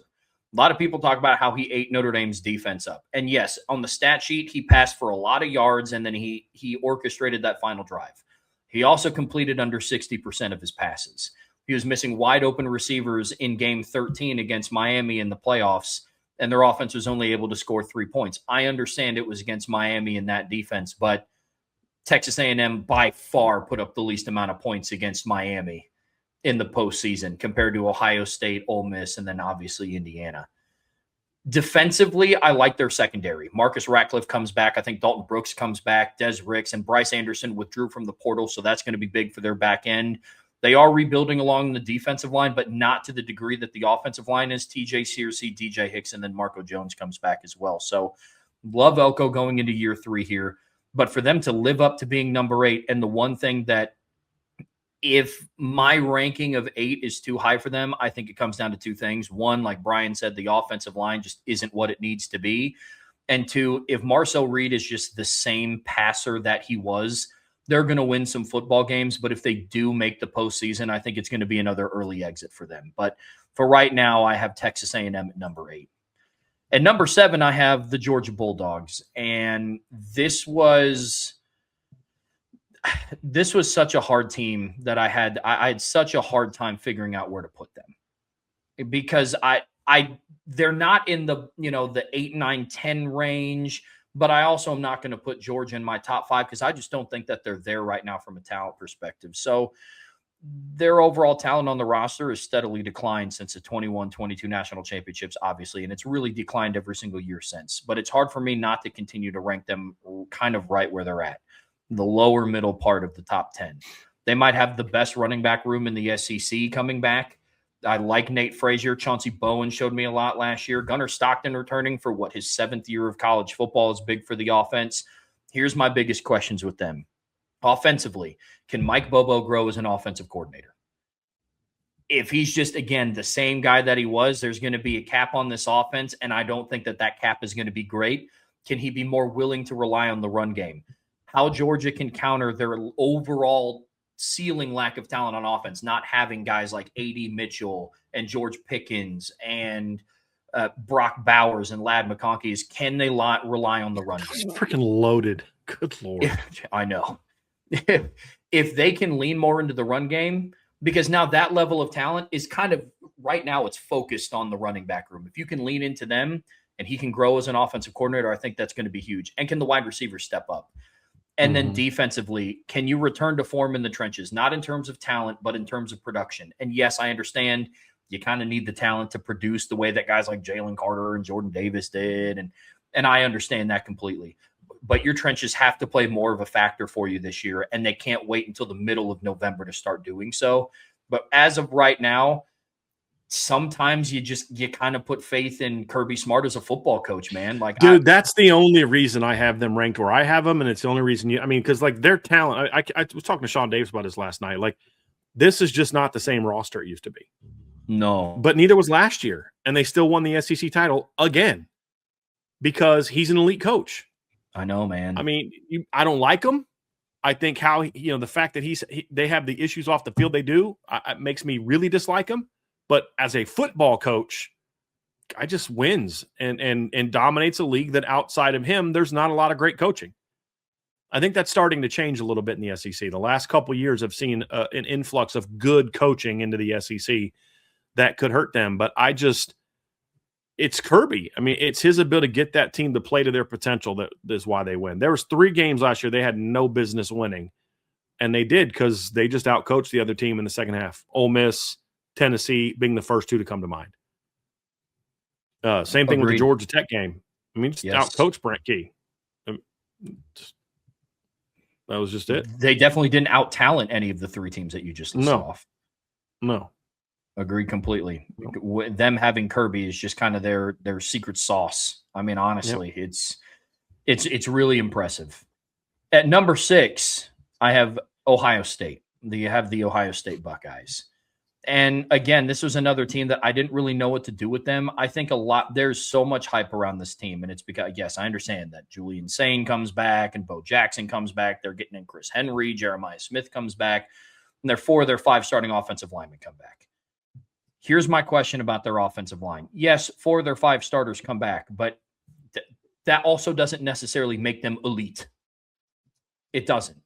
I think their offensive line performed fine last year.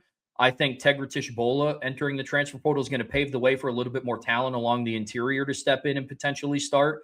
But again, the biggest questions that I have with this team, first and foremost, is Arthur Smith being hired as their offensive coordinator. I understand what they're trying to do here. He's a very run-heavy coordinator. But again, I just don't I don't really know what to make of that hire yet. To be fair, I also didn't know what to make of the Matt Patricia hire, and Ohio State had one of the best. I didn't like the Matt Patricia hire, and it ended up being a great hire. Yeah. So this could very well work out. This goes into why I had no idea what to do with this team. Could they be higher than 6? Absolutely, they could be higher than 6. I just think that they have more question marks than what people are wanting to believe, and some of those are still on defense. Now, you lost a lot, especially in your front 7. Bringing back Kenyatta Jackson was huge for them, but you lose Caden McDonald, you lose Caden Curry, you lose Sonny Styles, you lose Arvell Reese. Can they continue to reload? Potentially. And I don't want to be naive to the fact that they won't, because I also question, are they going to be able to replace JT Tuimoloau and Jack Sawyer? To a degree, they kind of did, then they kind of didn't. Depends on the moment here. So with Ohio State, I have them just on the outside of my top 6, but a lot of it is going to be how their lines play. If they're good in the trenches, I have enough faith in what they return as at the skilled position to be another really, really good team. Because folks, at the end of the day, we're talking about a team that ranks well within the top 10. And as things stand right now, they're still very much a playoff team and very much still hosting. But I have questions about the offensive coordinator hire and what they do moving forward. So I have Ohio State 6. Well, I'll have some comments about Ohio State here when I get to mine. Let's go to my 10 and 9, BYU and Texas Tech. We already talked a lot about them.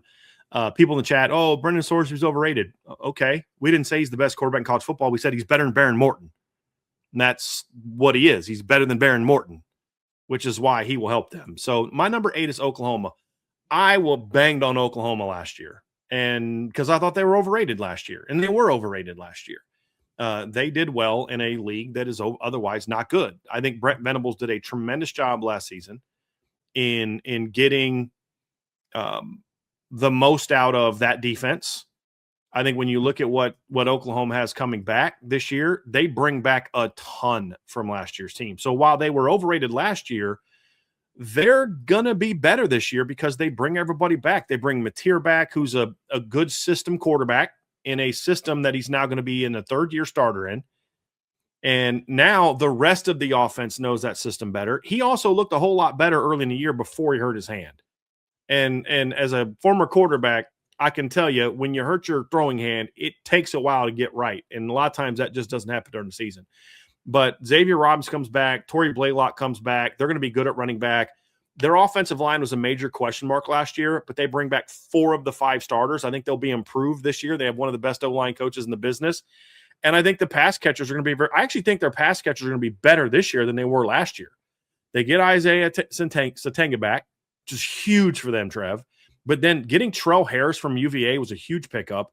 And getting Parker Livingstone from Texas was the biggest kind of like FU transfer portal move I've seen from a kid this offseason, because he got a little bit, they told him some things he didn't like when they're bringing in Cam Coleman and other guys. He said, fine, I'm not going to transfer. I'm going to transfer to Oklahoma.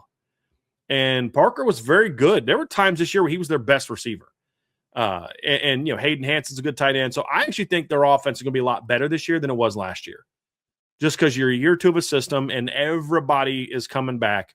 And the place where you did lose guys, receiver, you upgraded, in my opinion. So I really like what they have coming back this year, and I think they're going to be better. And then defensively, they're still going to be very good.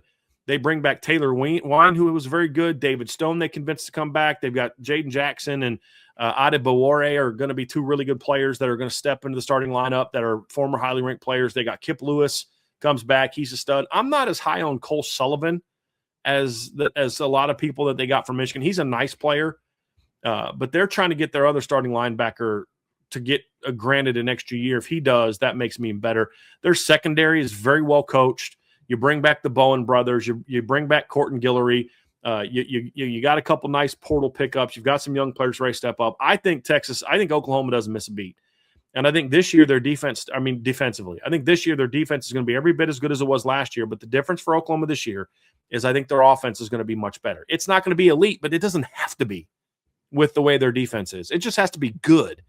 And last year for a lot of the season, they weren't even good on offense. So that's why I'm a lot higher on Oklahoma this year than it was last year. Sometimes bringing a bunch of guys back is not a good thing. For Oklahoma, I think it is.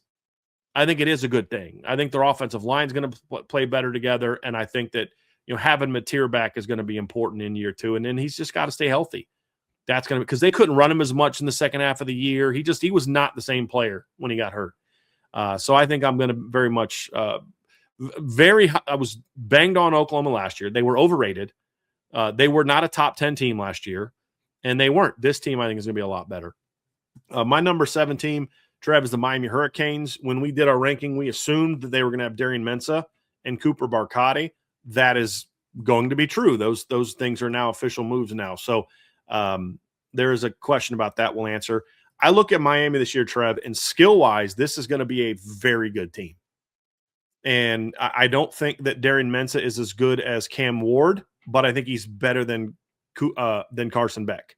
Mark Fletcher comes back. Char Brown comes back. Malachi Toney comes back. Yes, they lost, the rest. Basically everybody else that kind of helped them a receiver. CJ Daniels is gone. They had a couple kids transfer out, but they're replacing those guys with Cooper Barcotti, who had 1,000 yards last year at Duke. And then Ventravius Jacobs from South Carolina is a good player. Cam Vaughn's a very good, solid player from West Virginia. And I think Miami fans expected too much from Elijah Lofton last year. Way too much. I think this is the year he has a bit of a breakout. I don't think last year – it's kind of like how I've described Bryce Young for Notre Dame. People were a year too early on his breakout. I think he'll have a nice, solid breakout this year.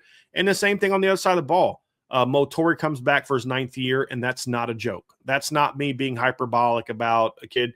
He's literally coming back for a 9th season of college football, which is just absolutely bonkers. But he comes back. Kamal Bonner, who they got last year from NC State, who's banged up, is going to be healthy. And then the back end, Zechariah Poyser comes back. O.J. Frederick comes back. Ethan O'Connor comes back. Xavier Lucas comes back. Bryce Fitzgerald is back. And then they got Omar Thornton out of the portal, who's going to help their run defense. He is a downhill, I want to hit people type of safety they got from BC. There's a lot to like. Their defensive line lost some studs, but then they went and got Damon Wilson out of the portal. They have Marquise Lightfoot coming back. Ahmed Moten comes back. Justin Scott comes back. Their starting defensive line should still be very good. My concern with them is they didn't have a very deep line last year, and they're going to be even thinner this year. They can't afford injuries up front, and they're going to have to establish some depth behind them. I think Armando Blunt can help them at end, but they're going to really need some guys to step up to provide depth on the D-line. They did get a kid from Nebraska that should definitely help with that. He can play end and tackle. The Davis kid from Nebraska they got, that's a big one, but they're going to still need some guys to develop. But that's not really the big reason why I think I don't have Miami quite as high, despite being the national runners-up. They're having to remake their offensive line entirely. They lost 4 of their 5 starters, and the guy that there is coming back would have ranked 5th for me amongst their 5, Matthew McCoy. Now, Ryan Rodriguez has played a lot of football. He'll probably step in and replace James Brockermeyer. Samson Okunlola is a former highly ranked recruit that I'm very high on. He steps in a right guard. He hasn't been able to find his way yet. Jackson Cantwell was the number 1 ranked tackle in the country this past year. He'll probably step in a left tackle. I have no clue who's going to be playing right tackle for them. No clue. Brand new looking offensive line. Now, they have one of the better line coaches in the country. But that's the difference between being preseason number 2, 3, or 4 and being preseason number 7.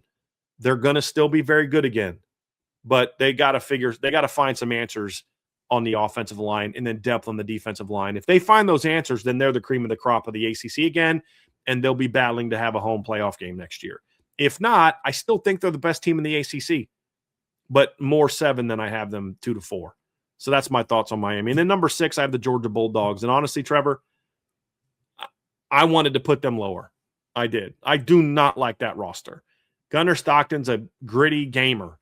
They're very good at running back, but there's just a lot of areas where I look at that roster and I'm like, their receiving core is good. It won't be as good as last year.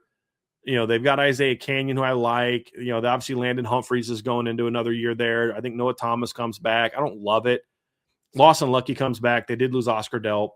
Ernest Green's going to step in from Monroe Freeling at left tackle. We probably have Juan Gasson replace him at right tackle. Bobo comes back. Dontrell Glover comes back. Their offensive line will be solid. It just hasn't been great in a while. Secondary-wise, KJ Bolton's a stud. Khalil Barnes, they're going to have at nickel. He's solid. He's a little over solid. Ellis Robinson is a stud. I think Ellis Robinson has a chance to be one of the best corners in the country this year. He was a redshirt freshman last year and was an absolute dude for them. He was excellent. And now he'll be more consistent. There's going to be a battle at the other cornerback job right now. I think DeMello Jones wins that. They got a transfer safety from East Carolina. This is a good football player, Jamarlee Riddle. I think their secondary is going to be good.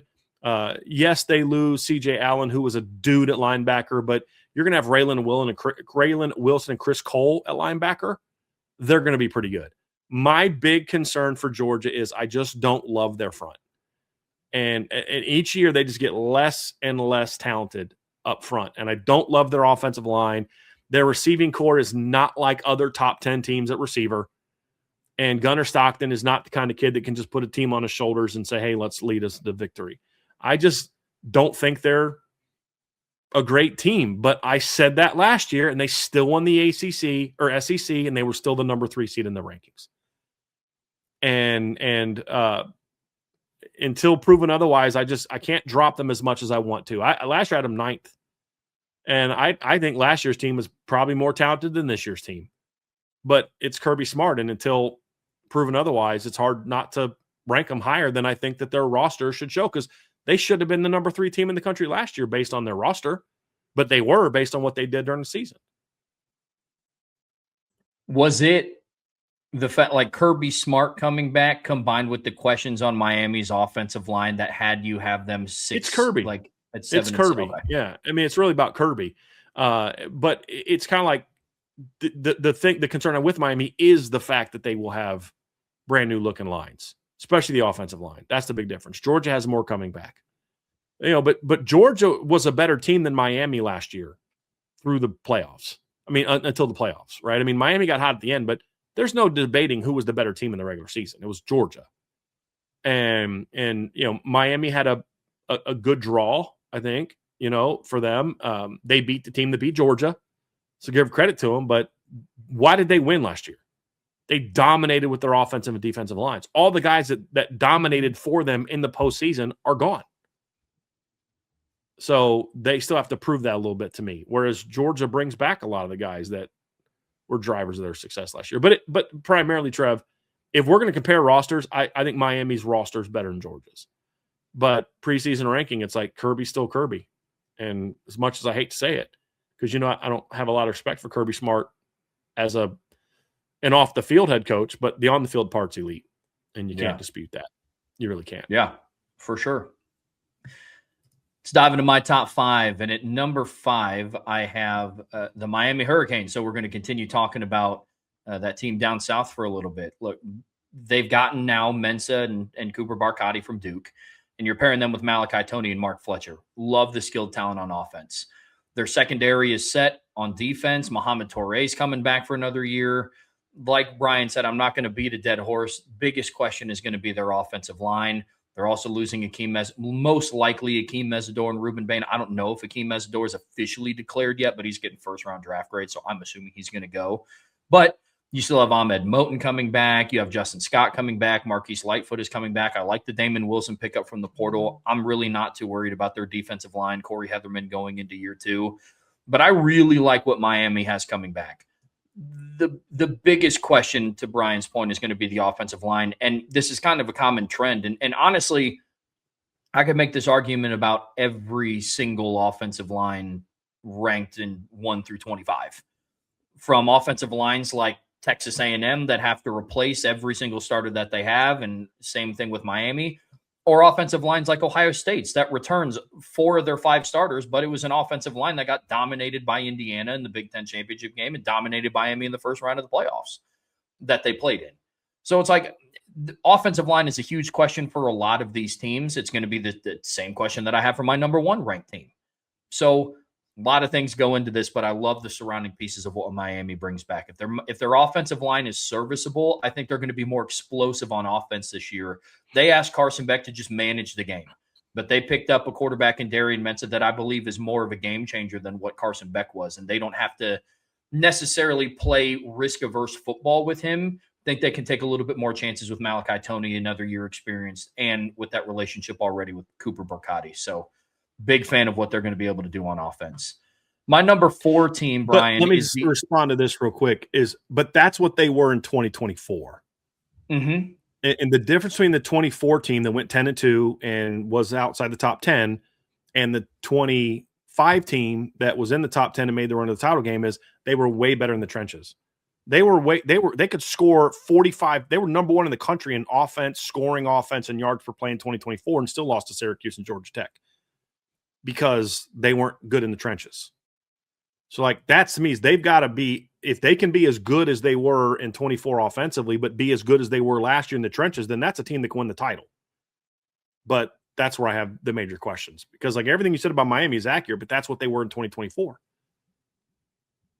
Oh, agreed. I mean, I would argue, yeah, I agree. I would also argue that regular season wise, they were basically the same. Like they went 10-2 in both years and lost 2 games that they just shouldn't have lost. And I agree. Trenches wise, they were significantly better in 2025. But then it's like, what would that 24 team have done in the playoffs? I don't know. I don't think they would have played for the championship game, but I get where you're coming from. They would have done better this year in the playoffs than they would have done in 24 in the playoffs. In 24, they'd have been a one and done. In 25, I think, depending on what the draw was, they might have had a shot to do something. Yeah. Yeah. Because as we said before the season, it was a down year in college football. 25. It was. My number 4 team is the Indiana Hoosiers, and I understand that they just won the national championship. I'm going to be very interested to see how Curt Cignetti handles a little bit more of a traditional portal class at key spots. You know, before he was still relying on a lot of guys like Aiden Fisher, D'Angelo Pons, Mikael Kamara, Elijah Surratt, Omar Cooper, guys that were like around when he came in or came in with him. Now, I think that 4 potentially could be the floor for Indiana because I do love what they did bring in. But this is our first look at Curt Cignetti managing a more like this portal class for Indiana is more LSU, more Texas-esque than it was what they did the year before. Yep. Or when he came into Bloomington. If it's he can not manage JMU that Light anymore. Most of those guys are gone. Yeah. Exactly. But it's also not JMU-esque anymore, and they're bringing in a lot of talented kids. Josh Hoover, Nick Marsh, love the Turbo Richard pickup. Both of their coordinators are coming back. As of right now, I know some things are subject to change, but Mike Shanahan, Bryant Haynes are both coming back. Honestly, my biggest question is just how will they manage it? I don't think that they're going to take a big step back. I've seen everything between, they're going to go back to 8-4 or they're going to go undefeated again. I think the truth lies somewhere in the middle. I think the floor with Curt Cignetti and Bloomington, their floor, absolute minimum floor is 9-3. I really do. They have a tougher schedule this season, which is also going to play a role. It's significantly tougher. The fact that you just said that, despite the weak schedule they have, it says how bad their schedule was last year. Yeah. Not hating on them because they had to run through Bama, Ohio State, Miami, and Oregon to win the title last year. So like they proved themselves to be legit, but that schedule was a joke last year, and this year's schedule is a joke also. So the fact that this schedule is one where you're like it's tougher and no one's laughing at you for saying that's tougher shows you how weak they've scheduled. The league has done for them as well. Their non-conference is soft, and the league has not given them tough schedules so far. No. So and that really is just my biggest question with Indiana. If Kurt Cignetti can avoid kind of some of the pitfalls that have hit other teams with traditional portal cycles, then they're going to be right back in the national championship discussion because they're bringing in a lot of talent, and they have a lot of talent coming back too. I mean, I like their secondary. I think the interior of their defensive line is strong. They're going to be strong up the middle. So definitely some good pieces. A lot of their offensive line, I think, returns too. I believe. I know obviously Pat Coogan's gone, but Carter Smith comes back. Drew Evans comes back. Bray in my thing I typed in Bray Lynch. Bray Lynch comes back. It literally says Bray Lynch. And then they added Joe Bruner, who was an all Big Ten guard at Wisconsin last year. They brought him in. So what they're going to do, I believe, by getting Bruner, what I think they're going to do is move Bray Lynch back to center, and then Bruner starts at guard. And then they've got a young kid they like that they're going to pop in at right tackle. So, but yeah, the 3 of their 5 starting offensive, and you could argue their 3 most talented offensive linemen come back, at least 3 of the 4 most talented. Yeah. So, absolutely. yeah, they bring a lot. And to your point, too, they also, Tyreek Tucker and Mario Landino, their 2 starting D tackles also both come back. Yes, they're going to be solid in the trenches at a minimum. And like we've said before on the show, they have the best offensive line coach right now in college football, and Bob Bostad. That dude's a beast, absolute beast. My number 3 team is the Texas Longhorns. Look, offensively, I think they're going to be an absolute wagon if their offensive line can hold up from a skill position standpoint. Dude, this is going to be a nasty offense. Arch Manning took the step that we had talked about last year. We said that the hype for Arch Manning going into 2025 was way too high. Way too high. And I didn't love it. But you look at what he has coming back at receiver. Emmett Mosley comes back. That's huge. Ryan Wingo comes back. That's huge. And then Dalen McCutcheon's going into his sophomore season. I think he's going to be a dude this season. Breakout season for Dalen McCutcheon inbound. I don't think that that's me being some guru predicting it. I just think that he's getting ready to take that next step. But watching what Arch Manning did against Michigan and then what he did down the stretch, he was a completely different player than what he was. He had the weight of the world on his shoulders to start out. And as a redshirt sophomore, first time in a meaningful start, had to go play in the horseshoe in week 1. And people were slating it as, the early preview to the national championship game. And will Arch start his Heisman campaign in this game? And the second he didn't, they completely wrote him off. But what did he do? Week over week over week, he continued to get better and better and better. Then by the month of November, it's like, okay, that is the Arch Manning that people were expecting to see in week 1 against Ohio State in a very good defense. I think that carries over into 2026. My biggest questions about Texas are twofold. 1, if they can run the ball efficiently and their offensive line is able to hold up, it's going to be a monster for their offense. Because Arch Manning, could he do it? I think he's one of the few quarterbacks that could if he had to carry a team for an entire season, especially year 2 as a full-time starter. I think we could question how deep they'll make in a playoff run. But I think in the regular season, they'd be able to manage. But how do they do it defense? That is a massive question for me with Texas. How is Will Muschamp going to do as defensive coordinator?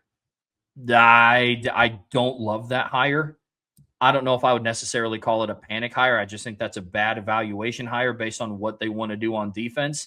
And I think firing Pete Kwiatkowski was just more of a panic move because, Brian, you've said it before. Steve Sarkisian can't fire himself. Mm-hmm. And so there still has to be growth there. But if Steve Sarkisian can figure out how to run the ball consistently, utilize his weapons a little bit more on offense on the perimeter, I really like this Texas team, man. They're loaded. We said that Texas was a year away. The hype that they were receiving, not just Arch Manning, but them as a team, the hype they were receiving going into 2025, I think it's going to be more suited for 2026. Very interested to see what they do this year. My number 2 team in the country is the Oregon Ducks.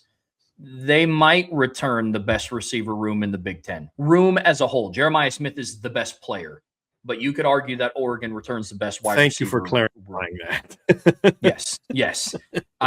Ohio State returns the best individual receiver, but Oregon has an argument to have the best receiving room in the Big Ten. I mean, you got the Corian Moore going into year 2. Evan Stewart's going to be healthy. Jeremiah McClellan is going to continue ascending. And then Dante Moore comes back. Biggest questions for the Ducks is, one, you're going to have to replace Will Stein. Very interested to see what their offense is going to look like there. But what you do have is you have a lot of continuity at your skilled positions. Dante Moore coming back, I think, is really big for this offense. Your running back room. Defense returns their entire front. And I think their secondary is going to be very, very legit. Brandon Finney is a dude. Brandon Finney is a legit player and one that's going to be in the conversation for top 5 returning cornerbacks in college football. I like this Oregon team, and I know some people are like high on Dan Lanning as a coach, specifically from X's and O's. Other people aren't in love with him. They think he's too aggressive. But one thing that he does continue to do is he kind of keeps winning. He has to win the biggest one. I'm not going to paint because, I mean, he hasn't won a national title yet. I understand that. And both of his exits in the playoffs have been resounding losses. I'm not going to paint this picture that it was some overtime shootout. But going into the Big Ten, winning it in your first year, beating Ohio State at home in the regular season in your first year, a team that eventually went on to win the national title, winning a couple of games this year in the playoffs, making somewhat of a run to get to the college football playoff semifinals, again, losing to the eventual national champions.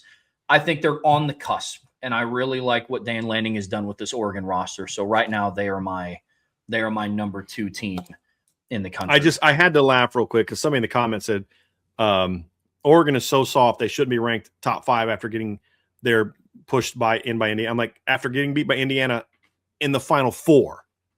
Like, them being soft is what keeps them from being the champions. But in the last 2 years, they got their blank pushed in by the champions, the eventual champions. So, no, they shouldn't be number 1 till they prove it. But, guys, this is a team for the last 2 years has been a top 5 team. They've been a top 5 team already. The question is, can they be number 1?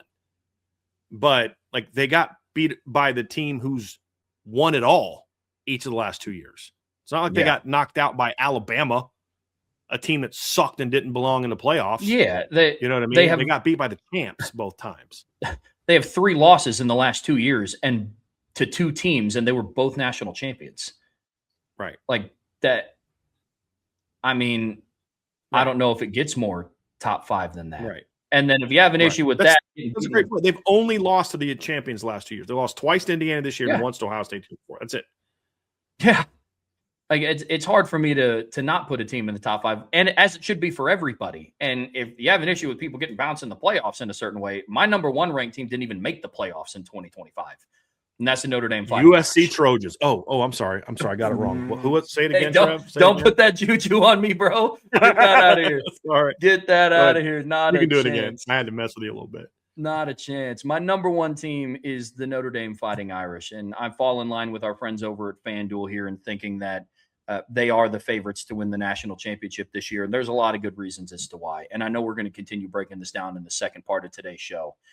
But how I evaluate teams mixed with their schedule, what they bring back, what they did in the portal, did they meet their needs? Notre Dame goes down the line and checks every single box. I know there was some attrition as Notre Dame fans that we don't love. We didn't want to see Max Bulla leave. Definitely did not want to see Mike Mickens leave.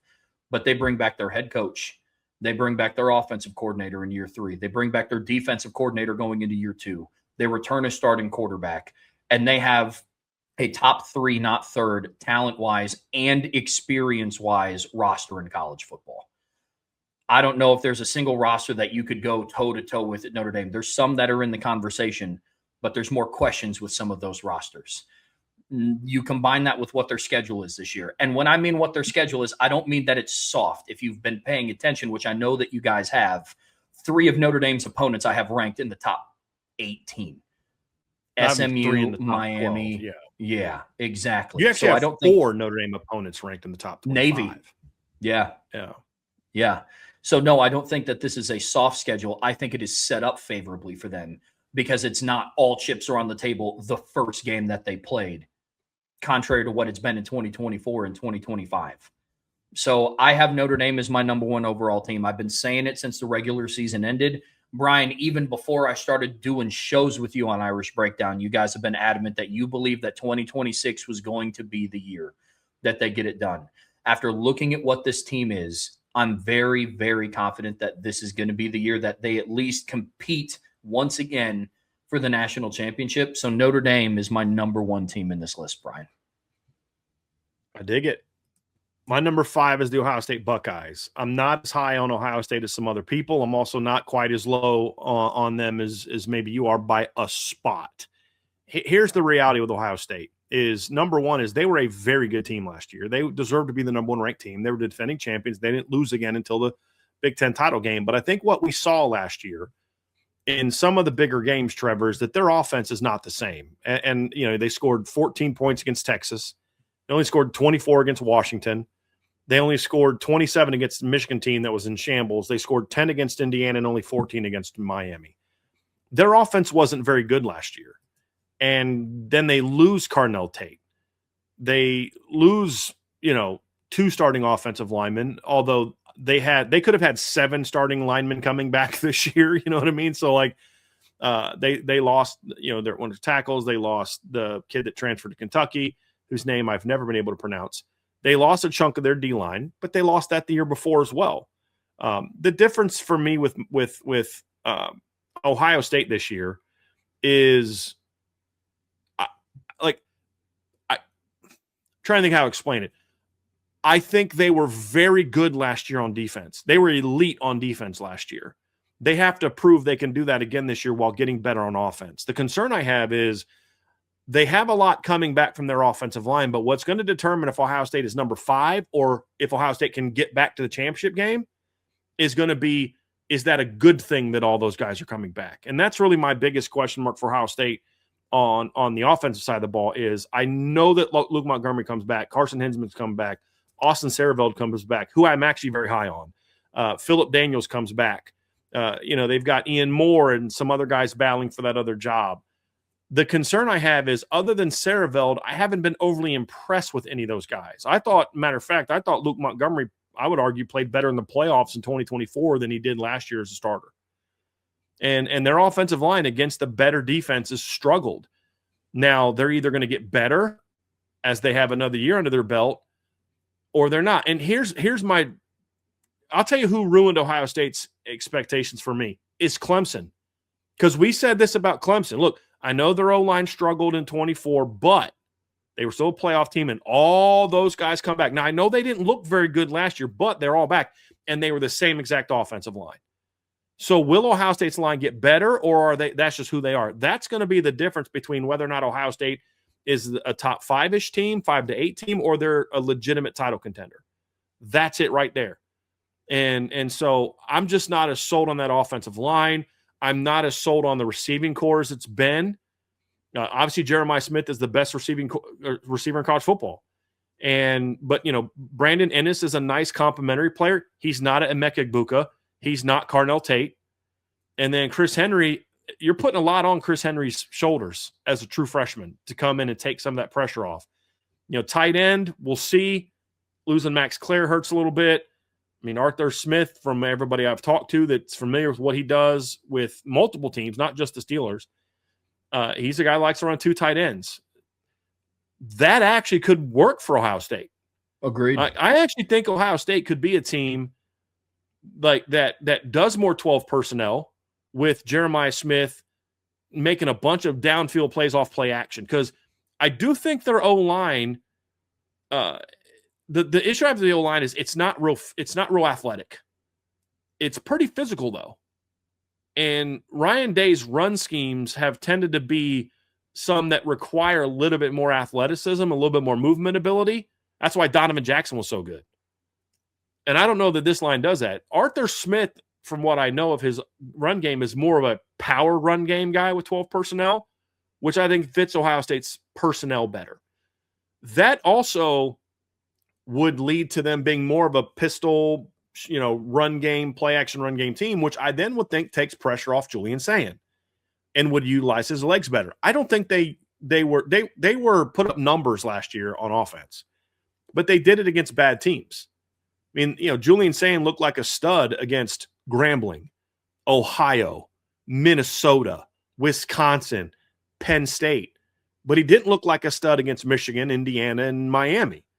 He didn't look like a stud against Texas. He was also a redshirt freshman, and he's going to get better. But I think they didn't use the offense wasn't designed to fit Julian's strengths. I think Arthur Smith might do more of that based on what he's done in the past. We'll see. But it still comes down to their offensive line. And then my other question mark is, people have said in the chat, well, we didn't know that Arvell Reese is going to be a stud. Hold on a second. Yeah, we did. Because we said that all. I mean, I know they lost, Cody Simon, but dude, Arvell Reese is a dude. We said that literally last offseason. With all due respect, Peyton Pierce and Christian Allegro and the other guys coming back aren't Arvell Reese. They didn't look like, you could watch Arvell Reese in 2024 and be like, that guy's going to be a stud. Yeah. Peyton Pierce is a good football player, but he's not Arvell Reese. Christian Allegro from Wisconsin and the other kids battling for that job are not Sonny Styles. And I didn't think Caden Curry was going to have the breakout season he had. So I'll give you that. Can Bo Atkinson be that? Can some of the other young guys they have be that? That's a question mark. I think Kenyatta Jackson's going to be a dude. I think Edric Houston's going to have a breakout season for them. What's John Walker going to do coming in from the portal? What are some of the other young guys going to do? I think their D-line is still going to be good, but I don't think it's going to carry them the way that it did last year. That's the other reason why I'm going from having Ohio State preseason 1 to 5. Again, if I have them 5, they're still pretty good. Yeah. But this year, 5, I have them 6. Yes. Like their front 7 is their front 6 to me is more of a concern. What they do have coming back is I actually think their secondary is going to be better this year as a unit. Now I know they lose Caleb Downs, but I love Jermaine Matthews coming back. I thought he got better, and Devin Sanchez is a dude. I wasn't sure if he could stick at corner. He looked like maybe he might be more of a safety. He looked great at corner last year. I think he's going to be a dude. Jalen McClain was very good in his first year in the lineup. And Terry Moore was a very good player at Duke 2 years ago. As long as he's healthy, he's going to be very good. And then Earl Little was a great portal pickup at nickel from Florida State. So I actually think their secondary as a whole is going to be better, even though nobody's as good as what Caleb Downs was. But will they be able to get the kind of pressure that they need to get? Will they be able to shut down the run like they did last year? That and the improvement from the offensive line are going to be the 2 big keys for Ohio State. But there's a lot to like. It's just I don't quite see the same talent level in the trenches that I saw from the 24 team, especially on defense, or even the 25 team. So that's my thoughts there. But they're still very talented. And look, their receiving core got rated in the portal this year. And with all due respect to Kyle Parker and the kid they got from UTSA, they're not the elite talents that Bryson Rogers was, that Quincy Porter was, that Mylan Graham was. And then they also lose Max Clare, and they also lose Cardinal Tate. And you're replacing them with what? Freshmen and transfers who were just okay players. That's going to be an interesting dynamic. But I do think it would make sense. I think Ohio State's personnel is better suited for a downhill run game. You know it's going to sound crazy? Ohio State fans are going to never forgive me for saying this. They're never going to forgive me for saying this. But their offense in 26 needs to look a lot like Michigan's did in 2023. Oh. Without the cheating and the sign stealing. Does that give me in better graces, Ohio State fans? But seriously, what was Michigan? Downhill running, throw the ball down the field, mobile quarterback that can run around and make some plays. Is that not what their personnel is? But Ohio State has better personnel at the skill positions. That worked for Michigan, and I think Ohio State's personnel is built for that. Is that why he hired Arthur Smith? Isn't that kind of the offense that people tell me he wants to run? And I think their personnel is pretty well suited for an offense that looks a lot like what Michigan's looked like in 2023. Their schedule's not nearly as easy as Michigan's was. That's a brutal schedule. Yeah, it is. How do you give Indiana and Penn State what you gave them, but the best team in your league, you're going to give them what they got? It's okay. So that's my 2 cents on Ohio State. My number 4 team, Trev, is the Oregon Ducks. You said a lot of things that I believe about Oregon. Look, they've proven they're a top 4 team the last 2 years. They were the number 1 seed in 2024, went, 13-0, were the number 1 seed, beat Ohio State in the regular season, beat Penn State in the Big Ten title game, and then just ran into a buzzsaw against Ohio State, the eventual champions. This year, lost to Indiana at home, got smoked by Indiana in the playoffs, beat everybody else, including 2 playoff teams. Smoked Texas Tech 23-0 in the semifinals. You don't ignore the fact that they've gone undefeated the last 2 years against everyone who hasn't won the championship, and act like they're bums. They're still a good team. Dante Moore comes back. They're going to have one of the best they're going to have one of the best backfields in the country. As long as Evan Stewart's healthy, I love their receiving core. DeCorin Moore is going to be a dude. They're still talented at tight end. Their front seven lost a lot of players, but they were all the depth players. The starters are all back. Getting Amari Washington to come back was huge for them. Getting Mateo Uiagalelei to come back and not go to the NFL was huge for them. And I think their secondary is going to be very good. This is going to be a bit of a hot take, but I think Coy Perch is a better player than Dylan Theineman.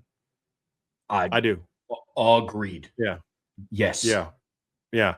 The only question that I have about Oregon, and the reason I have them 4 and not 3 or 2, is losing Will Stein and Tosh Lupau. Now, I wasn't a huge fan of Tosh. I wasn't. And I thought he got exposed against the better teams in the schedule. I think they're in a better situation now with their defensive play calling standpoint. The question is going to be, can you replace Will Stein? That's going to be the question. But what you lose in coaching, you're going to make up for, and to me, just an overall better roster this year than they had last year. So I know that's a hot take. I was never super high on Dylan Theineman. You know that, Trev.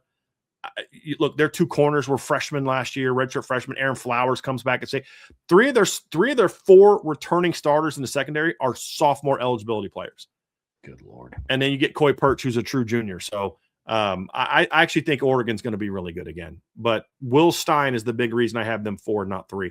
I said going into this, I'm not going to overhype a team. I'm not going to buy into the hype of – but then you just look at the roster and you're like, dude, this is a good roster. And people like, oh, they weren't that good last year. They still went 10-3. And this is still a team that in 2 of the last 3 years has been a semifinal team.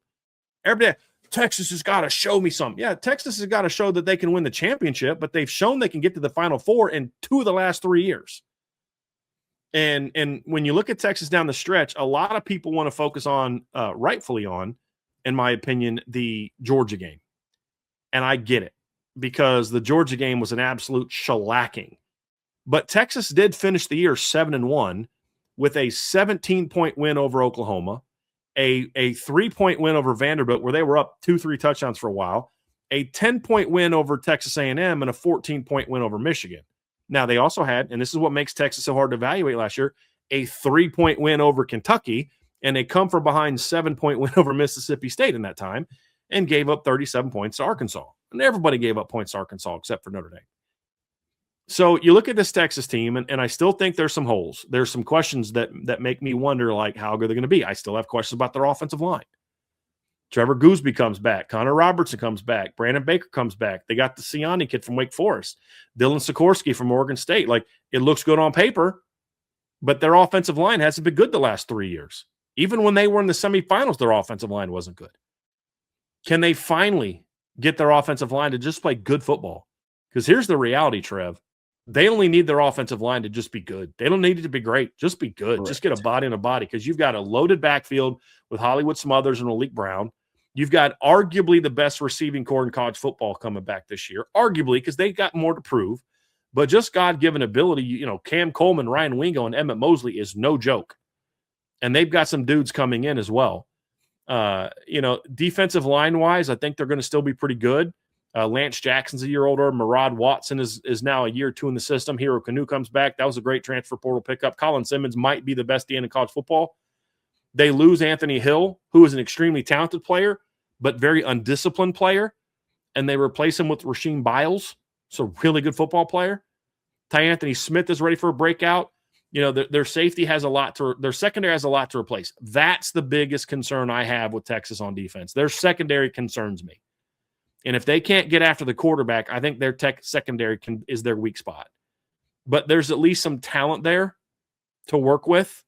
They didn't really do a whole lot in the portal in the secondary. They got Bo Masco, but they have confidence in their secondary. The only other thing that makes me think that I might be overhyping this a little bit too much is I did not like Pete Kwiatkowski being the scapegoat for the offensive struggles, and I'm not a big fan of Will Muschamp. I'm really not, as the D coordinator.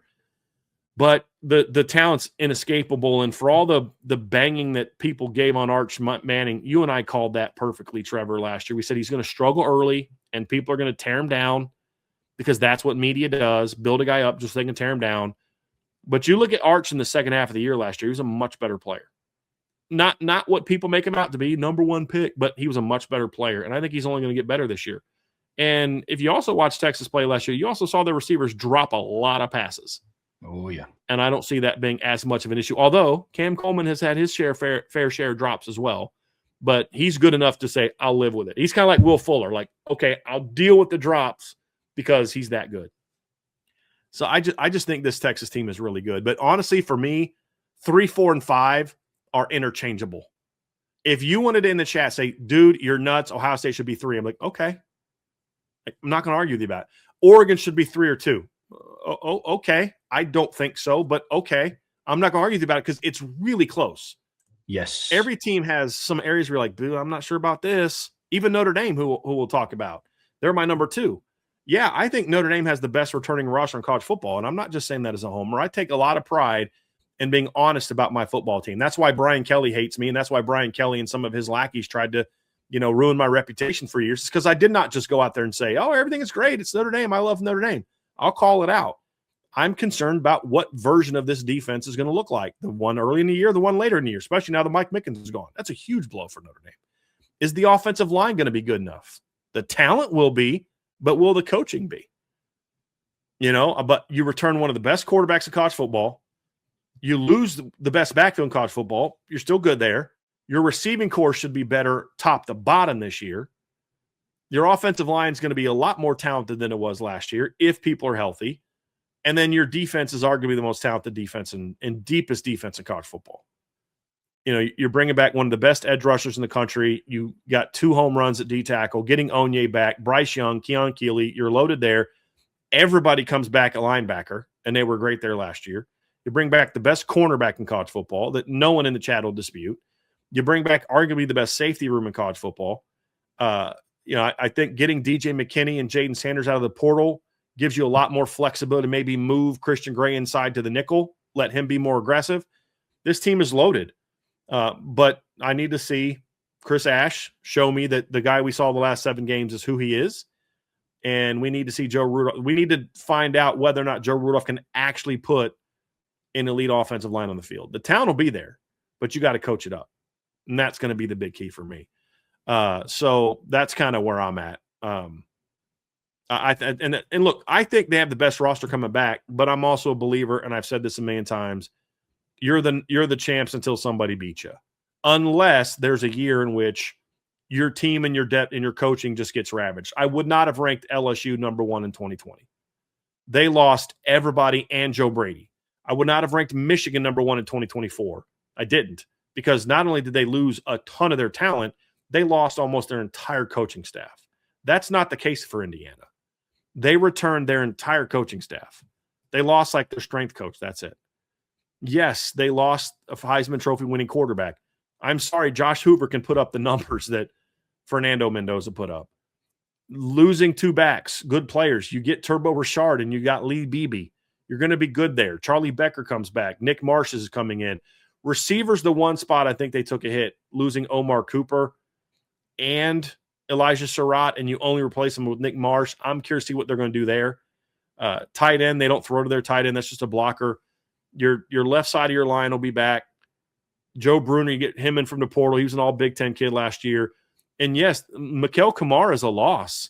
Stephen Daly's a loss, but you went out and got Josh Burnham, who was Notre Dame's best defensive lineman the last 5 games of the year last year, who's made huge plays in the playoffs for Notre Dame against Penn State and Georgia. You also get Toby Onsen-Sanmi, and you also get Chidi Abiazar from Kansas State, both of them from Kansas State, very talented players. So you're going to have a really good 3-man rotation there on the edge. Elijah Hardy and Isaiah Jones is one of the best 1-2 punches in the country at linebacker. Amari Farrell comes back at safety. Jamari Sharp comes back at safety. Losing D'Angelo Pons hurts, but they brought in I.J. Harris from the portal. That's a very good replacement for him. And him being, he's not nearly as fast as D'Angelo, but being a 6'1" guy gives them a little bit more flexibility to do some of the stuff they want to do zone-wise, of having that kind of that cover 4 corner that can close on routes, that can take the post, a little bit more range when they do cover 3, can still come up and press. Jamari Sharp comes back. They got Pressman Zachman out of the portal from Wisconsin. That's still a very talented football team. Will they be undefeated again? I doubt it because their schedule's tougher. But that's still a really good football team, and you've got to show us that you can beat them before I can move them down. And that's my big thing. Do I think Notre Dame's a better team? Yeah, I think they've got more talent. But Indiana proved that they can run the table and win a championship. Notre Dame is not. And until somebody beats Indiana, they're the champs until somebody beats them. That's my philosophy. And until somebody proves otherwise, I got to have Indiana number one. Just like Ohio State, they were the champs until somebody beat them, and they went all regular season. Nobody beat them until they did what? Played Indiana and got beat. So that's kind of where I'm at on that one, Trev. But that's my top 5 teams. I love it, man. I love doing lists like this. Similar to what you said, like my 2 through 6 is all interchangeable too. If somebody wanted to pound their fist on the table and say so-and-so should be higher, I get it completely, man. I really do. So, but these are fun. These are very fun to put together. I can't wait to do another one. Brian, before we, as we wrap up this segment, are there any teams that you kind of had your eye on and that other people should kind of keep their eye out for? Yeah, I had a few, Trev. Number one was Florida. I love what Florida did in the portal. I think Billy Napier tamped down the talent of that team. I love the Aaron Philo pickup. Jaden Ball comes back. They had a lot of success. They got Eric Singleton out of the portal. He knows that system. He was smart in that he hires Buster Faulkner's OC, and then they went out and tried to get Georgia Tech players to come here, some of the better Georgia Tech players and guys that have been at Georgia Tech, which means with Philo, with Singleton, with some of those guys, you now have the ability to have at least a few players that can help teach everybody what Buster Faulkner wants. And I think that was smart. But I love what they did. I'll tell you a sneaky team to keep an eye on, Trev, for me is Mississippi State and Kentucky are 2 SEC teams that Mississippi State brings a lot back and did really well in the portal. Kentucky had one of the most underrated portal classes around, and I'm not even talking about Kenny Minchie. Y'all know my thoughts on Kenny Minchie. But look at what else they did. They got a starting offensive lineman from Ohio State. They got legit talent around. They got a starting left tackle from Tennessee to transfer in. They legit loaded up in a portal. I just need to see if Will Stein can coach as a head coach. That's going to be the big question mark. And he did hire – the other thing that concerns me, he did hire Jay Bateman as his D coordinator, which is a major red flag, strike number 1 as a head coach. But those are some SEC teams that I liked. I think Vanderbilt takes a big step back. I didn't have them in my top 25. Big Ten, I think Minnesota is a sleeper team that I got my eye on this year. It's another team that brings back a lot from last year. And I love their young quarterback, Drake Lindsey. I think year 2 as a starter is going to be really good for him. I think they're doing some good things there. Big 12-wise, both Kansas teams I like. I like what they've done in the portal. And Lance Leopold brought back Andy Kotelnicki. And Andy Kotelnicki under Lance Leopold was a much better coach than Andy Kotelnicki under James Franklin. And I think that's going to end up working out really well. I love the roster at K-State. It's about whether or not Colin Klein can get that going. I think the best thing that could have ever happened to Avery Johnson was Colin Klein coming back. I think that's going to help him a ton. And then ACC, looking at some of the teams some of the sleepers in the ACC, Florida State, that's got a sneaky talented offensive football team coming back. If Tony White can do anything on defense at all, getting the Desir twins back was huge. They had some nice portal pickups. This roster looks better than the one they had last year. Can they look like the team they did in September again? That's going to be the question. But, I'm not a huge Austin Daniels fan, but I think he's a better quarterback than Thomas Castellanos for Gus Malzahn's system. So Florida State's a bit of a sneaky team for me as well, Trev. When I look at just some of my sleeper teams, and like I said, I put Clemson in there. They were originally a sleeper team, but I could not put them in. I couldn't. And then for me, Virginia Tech's a sleeper team. Obviously for you had them in the top 25, and I totally get it. I need to see them put it together. But they brought in Luke Reynolds at tight end was a great portal pickup. The kid from Penn State. That's a team that's got some talent. and I'm very curious to see how quickly James Frank can get them going. Somebody asked, what about SMU? They're not a sleeper team because I had them 12th, and Trev had them 17th, right? So I had them 12th. I think I had them so 8th, I can't 17th or 18th. Yeah. So yeah. So they're not sleeper teams for us. We had them both in the top 20. Wake Forest, I think, lost too much. They're going to be better at quarterback this year, but they lost way too much, in my opinion. So I'm not as high on them. So anyway, we did have a couple people gave us their top 10s, Trev. I want to pull up here real quick. Bobby Quinn, appreciate that, Bobby. At Ohio State, number 1, Indiana 2, Notre Dame 3, Texas 4, Oregon 5. His top 5 looks nothing like mine in order. But as I said, you're not going to find a lot of argument for me for having any of the top 5 ranked anywhere in the top 5. You're not. I have Ohio State 5. You have 1. Okay. Yeah, sure. I get it. I'm not going to argue with you too much. Georgia 6, Bama 7. That one I'll push back on. LSU 8. That one I'd push back on. Miami 9, Ole Miss 10. I definitely don't see Alabama being better than they were last year. LSU, I can see it. I just think it's too early to put them that high. Yeah. But Bama's the one that I would push back on quite a bit. But that's a good list, Bobby. I appreciate you putting that in there. And I don't think anybody else actually put their top 10 in there. I do believe that 5 Adam put his top 5 in there, and I'm trying to see if I can find that, but I couldn't quite find his. I can't find his list because it was a lot earlier in the discussion. But he also put in a top 5 as well, which I appreciate. But yeah. So anyway, so we had some of those, Trev. Wow. Chief Brody had OSU 1, Oregon 2, Notre Dame 3, Texas 4, Georgia 5. He just didn't have Indiana, so he's one of those not believers in Indiana. Yeah, so we'll see how that plays out. But I appreciate some of you that did put those rankings in. I appreciate you guys doing that. I tend to agree with Michael Johnson. I think Bama maybe top 25 is probably a little bit closer to my view of them. KQ said Notre Dame 1, Indiana 2, Oregon 3, Texas 4, Miami 5. I wouldn't argue with that either.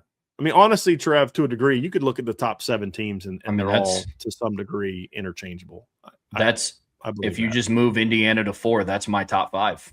I have Notre Dame 1, Oregon 2, Texas 3, Indiana 4, Miami 5. I get it. I get it completely. Justin Snyder has Sniper as Notre Dame 1, Oregon 2, Indiana 3, Texas 4, Ohio State 5, Miami 6. Yep. I get it. I think a lot of it's Andrew Gilmore, Texas 1, Indiana 2, Ohio State 3, Oregon 4, Indy 5. There's no world in which I would put Texas number 1, but I have them 3. It's not. They're all have a shot. Like this year is going to be a little bit different than last year. I think there's going to be more top teams this year than last year.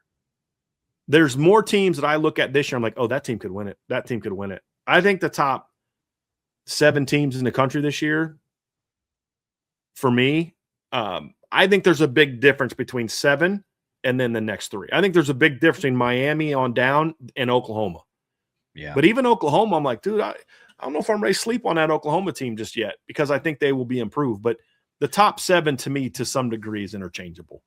I think those are the clear 7 best teams in college football. And then LSU's got at least the talent to jump into this conversation as well, but I just can't put them there right now. 2 sleeper teams that I had real quick, wrapping this up. 1, I had Auburn.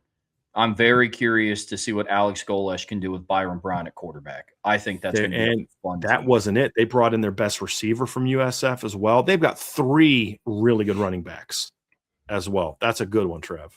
Yep. That's Auburn is one. And then a little ways down the road, when I mean don't sleep on them, I mean like probably hit snooze on the alarm a couple times, but I'm not counting out Wisconsin either. I like their schedule, I think, sets up relatively favorably, and they had a pretty decent portal cycle. Now, again, might be a little bit biased because I just went through and I did their kind of Notre Dame opponent preview article, but their schedule sets up favorably. They don't have to play Ohio State. They don't have to play Oregon. They don't have to play Michigan. They do have to play USC. They play Iowa on the road.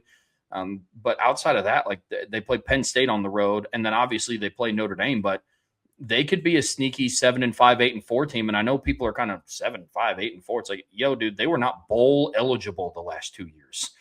I mean, that is a vast improvement for them. And this is a make or break year for Luke Fickell as well. So I'd keep my eye on Wisconsin too. We went so long on this one, Trev, although we're not going to be able to do a mailbag today. So I just want to bring up a couple questions that were asked related to the top 25 just real quick. Battle in the Trenches says, well, who in your top 25 do you think has the best chance to make an IU type run at the title this season? Well, I had IU 9th, I think, in my preseason top 25. So I didn't have IU way back like a lot of people did. So you can pick any team in my top 10 outside of BYU, and I think they have a shot to make a run like that. But I think the teams that have the legitimate chance to make that kind of run are this year are the teams in the top 7. Last year, you could go down to 9, 10, 11, 12 teams because there wasn't that elite team at the top. Even Notre Dame, like, okay, offensive line's a question, quarterback's a question, you know, new D coordinator, all that kind of stuff. I think anyone in the top 7 to me right now, I would not be like, oh, dude, that team has no shot to make a run. You know, I mean, that's where I'm at. Yeah, anyone in my top 6, one of Notre Dame, Oregon, Texas, Indiana, Ohio State, and Miami, I think has the option to make that run. Georgia was my 7th ranked team.